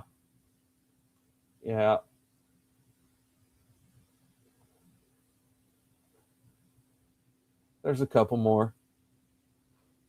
Man, what to do with Christian Encarnacion Strand? My gosh. I mean, I've stayed away for a while, which has been the right call, but what a sad case of someone who was just looked so good and then now is just done for. All right. So we see where I'm at with pitchers compared to everyone else. Really, I'm sitting very good. As far as hurt guys, I've only got for sure 1, maybe 2 current hurt people. Closers 1, 2, potential 3, 4, 5. So potentially 5, but I do have 5 relievers. That feels pretty good.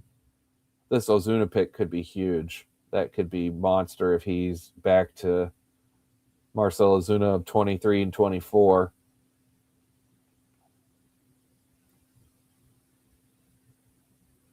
Yeah, I'm feeling good about this team, guys. Let's see how we can close it out. I want to close it out strong.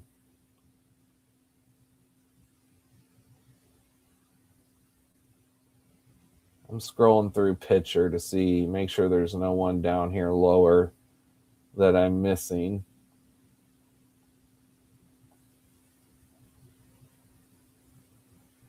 Okay, I'm going to pick away.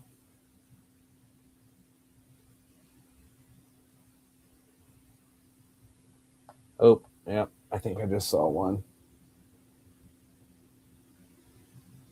Oh, where did he go? I saw one I wanted to star. Way, way down low. I don't see him. Let's search his name. All right, starred. Okay, Colt Emerson. All right.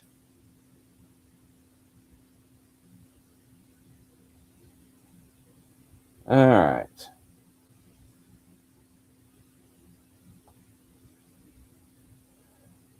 $43, $44, $45, $46. 4 more picks. I am going to go ahead and just grab that final catcher option for me with my boy Gary Sanchez. Gary Sanchez still, even after all these years, he still can have some big pop weeks. Here's my boy Gary. Now he's hurt most of the time, but look at his last 3 years. Even last year, you see like he still has it in him. Look at this. Started off barely playing, wrist inflammation, and comes back and crushes, and then knee sprain, out for the rest of the year. But this was in Baltimore 2 years ago. Here this year, he was the back of Milwaukee. He's back in Milwaukee. So Milwaukee, I'm down to just hope for these spike weeks. Again, my catcher is really going to rely on whether or not that Ivan Herrera gets the 10 games and how soon he gets the 10 games. So I'm kind of in that no matter what. But I'm glad I needed that one more. Now I have technically 3, even though Herrera could be my 4th. But the fact of me having Shea Langoliers, and I hope is that he will be such a good, impact player that'll make up for the weaker second catcher, at least for a while. I really need Ivan Herrera. Just really need Ivan Herrera to get 10 games. Okay. Well, we are down to the nitty-gritty. The nitty-gritty, guys. 3 more picks. There goes Randy Vasquez. All right. I want to review again my positions. Okay. So, again, I've got the 3 with the potential 4th here. 1, 2, 3, 4, 5, 6, 7, 8, 9, 10. With potential for 11. Third base. 1, 2, 3, 4, 5, 6, 7 third base options. That's way more than I need, actually. Shortstop, 1, 2, 3. He's hurt. Potentially a 4th. 5 with Caballero and Volpe work together. Again, my outfield, I've got some power, some speed. I've got guys that should play. Reviewing this pitchers 1, 2, 3, 4, 5, 6, 7, 8, 9, 10, 11, 12, 13, 14, 15, 16, 17 pitchers. I probably want 2 more. 1 more outfield. And that would be it. 1 more outfield and 2 more pitchers. I think that's what we're going to do.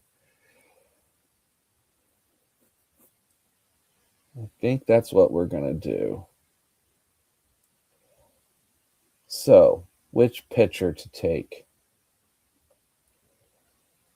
All right. This is a fun area of pitcher because it is a who the heck knows type of area. And the one who I was scrolling down and saw, and I think I'm just going to go ahead and grab right now, I sure am, is someone who just signed, who that's just kind of decent, Chris Paddock. Let me go back to the draft board here. So Chris Paddock just signed with Miami, and according to Roster Resource, they have him as the SP3, but I don't really care if he's SP3, 4, or 5. Yuri and Sandy are the locked-in guys. I think Chris Paddock could be a very sneaky pick here. At least I hope.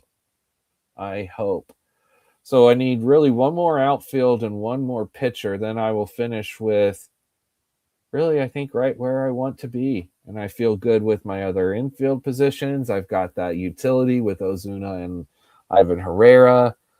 Let's see. Make sure that there's nothing else that I am overlooking here. I don't think so. I think we're sitting pretty good, and I've got a good amount of multi-position eligible guys. I guess I could take a 4th catcher if I wanted to. Is there one worth a darn? Not really. I mean, there's a few names that I could throw in there, like, Braxton Fulford, maybe if Mitch Garver signs somewhere, James McCann. Honestly, there's not much. There's really nothing. I'm glad I got the Gary Sanchez. That was the last one, the last name that I really wanted. I'm glad I went ahead and just grabbed him. Okay, so we are now, where are we here? We're now getting ready to turn back around and come back to me.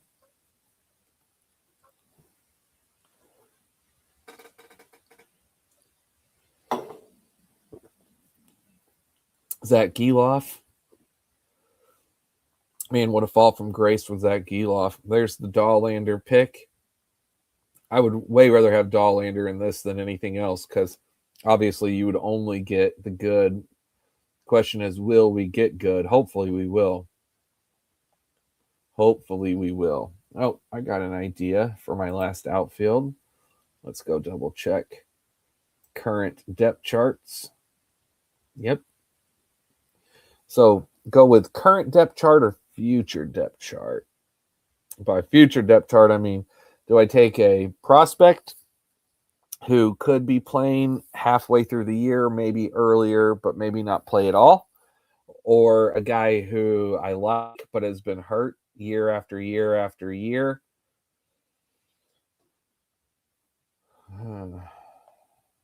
Oh, there's another one. I just saw another outfield that stands out to me that my boy TDK took in our draft champion. I like what I'm seeing here. Let me pull up his page. Certainly I made one for him. I sure did. Let me remind myself what he's done. Yeah, I think I could take this guy and hope that he's a little bit more this year than what he did last year. But I think he's a more dependable play. Okay, I'm up. So the one I was looking at was Garrett Mitchell. But Garrett Mitchell's the one who's hurt always. I'm going to go with Jake Fraley. Like I said, my boy TDK grabbed him in our DC. And Jake Fraley is a good solid pick. Here's the Jake Fraley page just to kind of let you guys see here. So, even last year, he had a 49 and a 31. Really didn't do much else for you other than those 2 weeks. You see just these 2 impact weeks, no prime, 5 pluses. But when you go back these last 2 years, he had some impact. And, 5 primes each of those 2 years. Boy, his StatCast data looks gross. But that's not really the type of guy he is. The type of guy he is a guy who gets on base and can steal some bases. You see 20 here. Only 4 steals last year. Like that just completely evaporated for him. But now with Tampa, that should hopefully come back around. And I have some other Tampa pieces. At least I know I had the one with Chandler. I feel like did I have another Tampa Bay hitter? Did I have another or was I just thinking about it? Maybe that's the only Tampa Bay hitter that I have. It's okay. All right, so I'm going to close out, I think, with another pitcher. I have 18. I guess I could stick with 18. I don't have to go with 19. Well, let's see. Is there a young guy who stands out? As maybe could be a second half of the year play? Yeah, there's one. Let me look at some other positions. Second half of the year. Problem is you never know. You just never know with young guys on whether or not they'll come up or not. A year ago at this time, I wouldn't have thought Nick Kurtz would have been up, but here we are.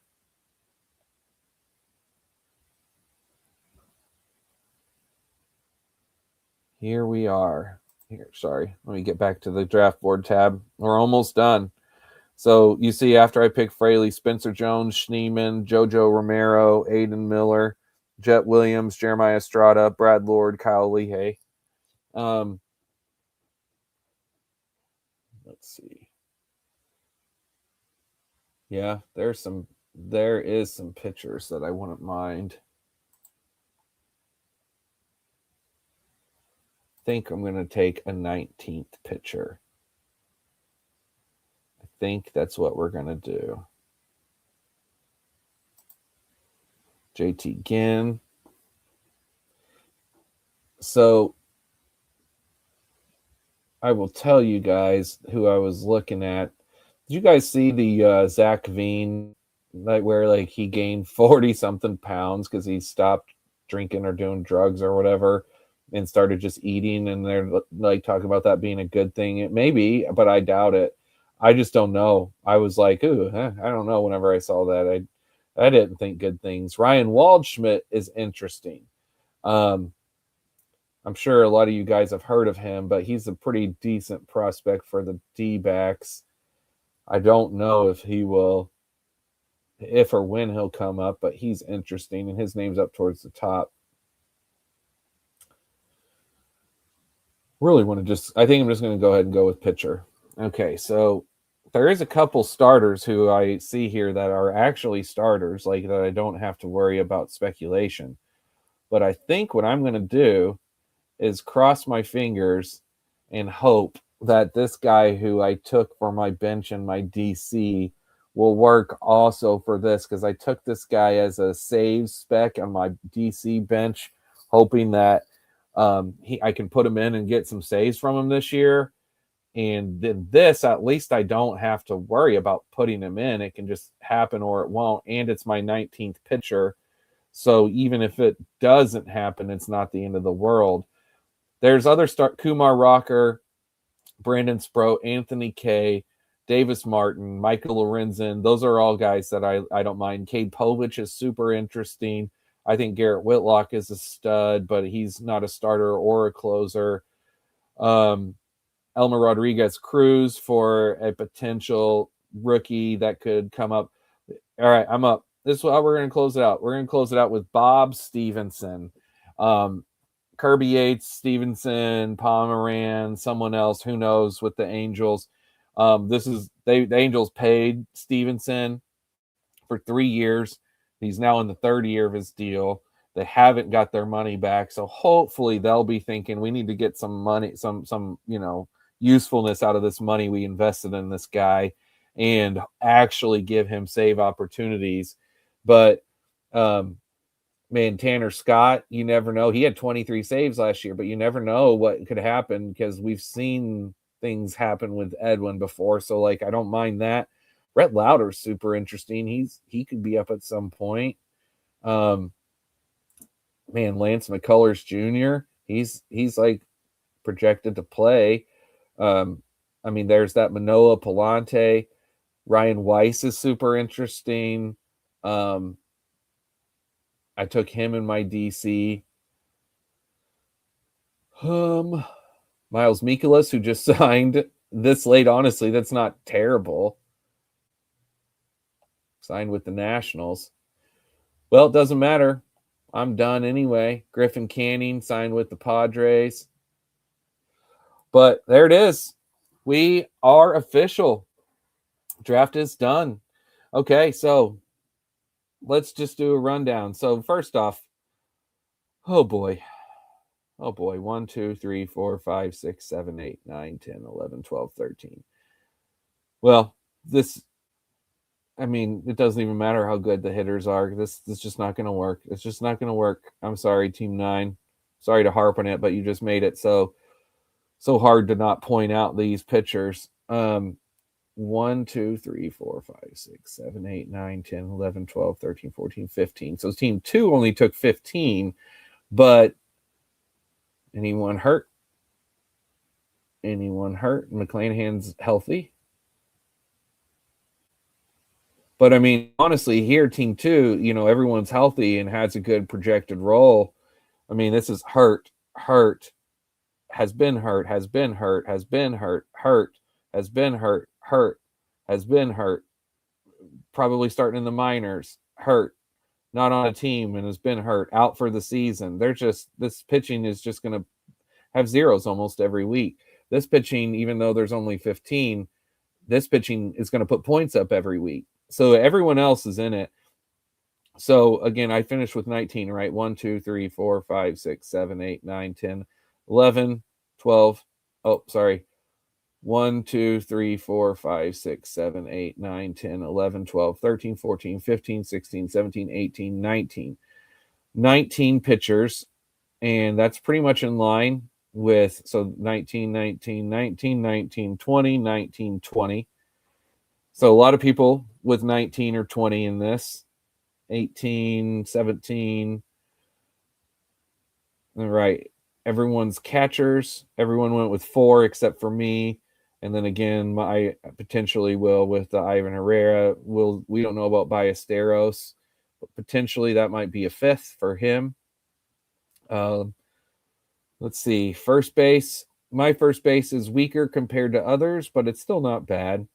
Vinny P, Luis Ariz, Encarnacion Strand, Pete Alonso, Horwitz, okay, Christian Walker, Josh Naylor, Freddie Freeman, Ryan Mountcastle, Josh Naylor, and Freddie Freeman. Ooh, that's something big.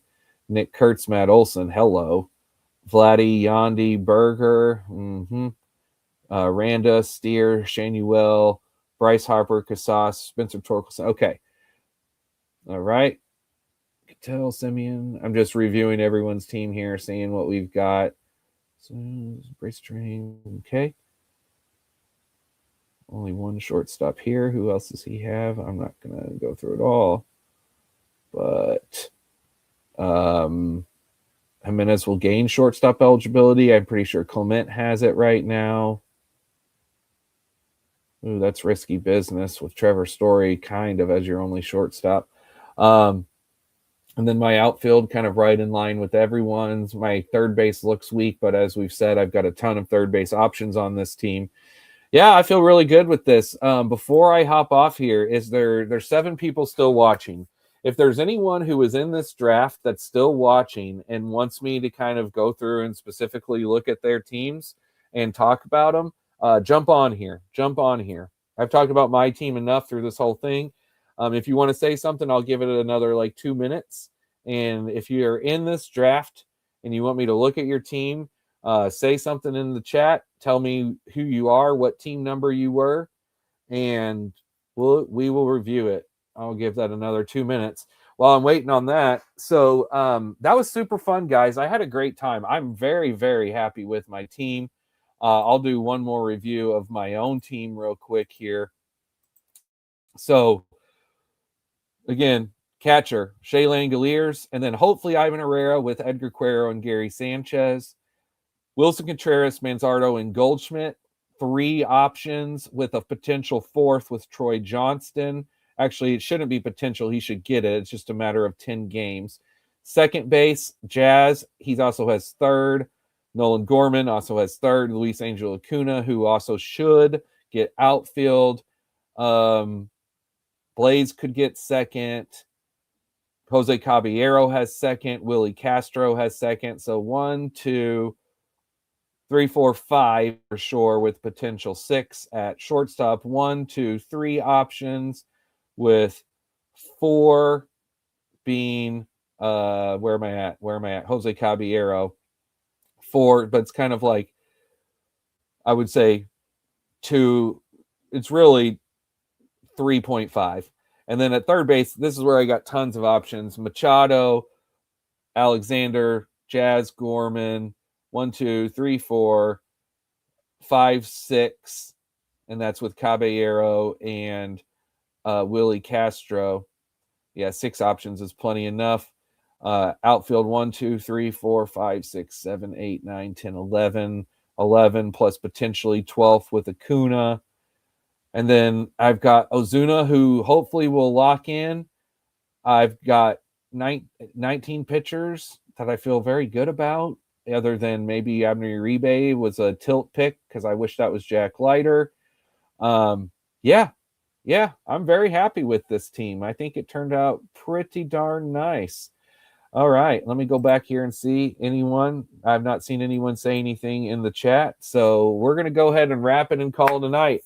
Guys, for all of you who were on here with me this long, thank you so much. If you're in the draft, I hope you enjoyed it and had a great time. I had an awesome time. What our schedule is here is I'll be back Tuesday night. We'll be doing some underdog drafts. So me and my buddy Duggar, unless who's under the weather tonight, hopefully he'll be feeling better by then. And then we'll be back on Friday night and then do it again next week. So I don't know when my next NFBC team will be, other than other than I'll be streaming the Bubba and the Bloom auction league that I'm in, which is next Thursday. So a week from this coming Thursday, February 26th. That's going to be a lot of fun. Do this with an auction. Oh man, it's gonna be something, but I'm looking forward to it. So guys, again, thank you so much. Have a great night. And as always, remember, keep drafting. See you next time, my friends.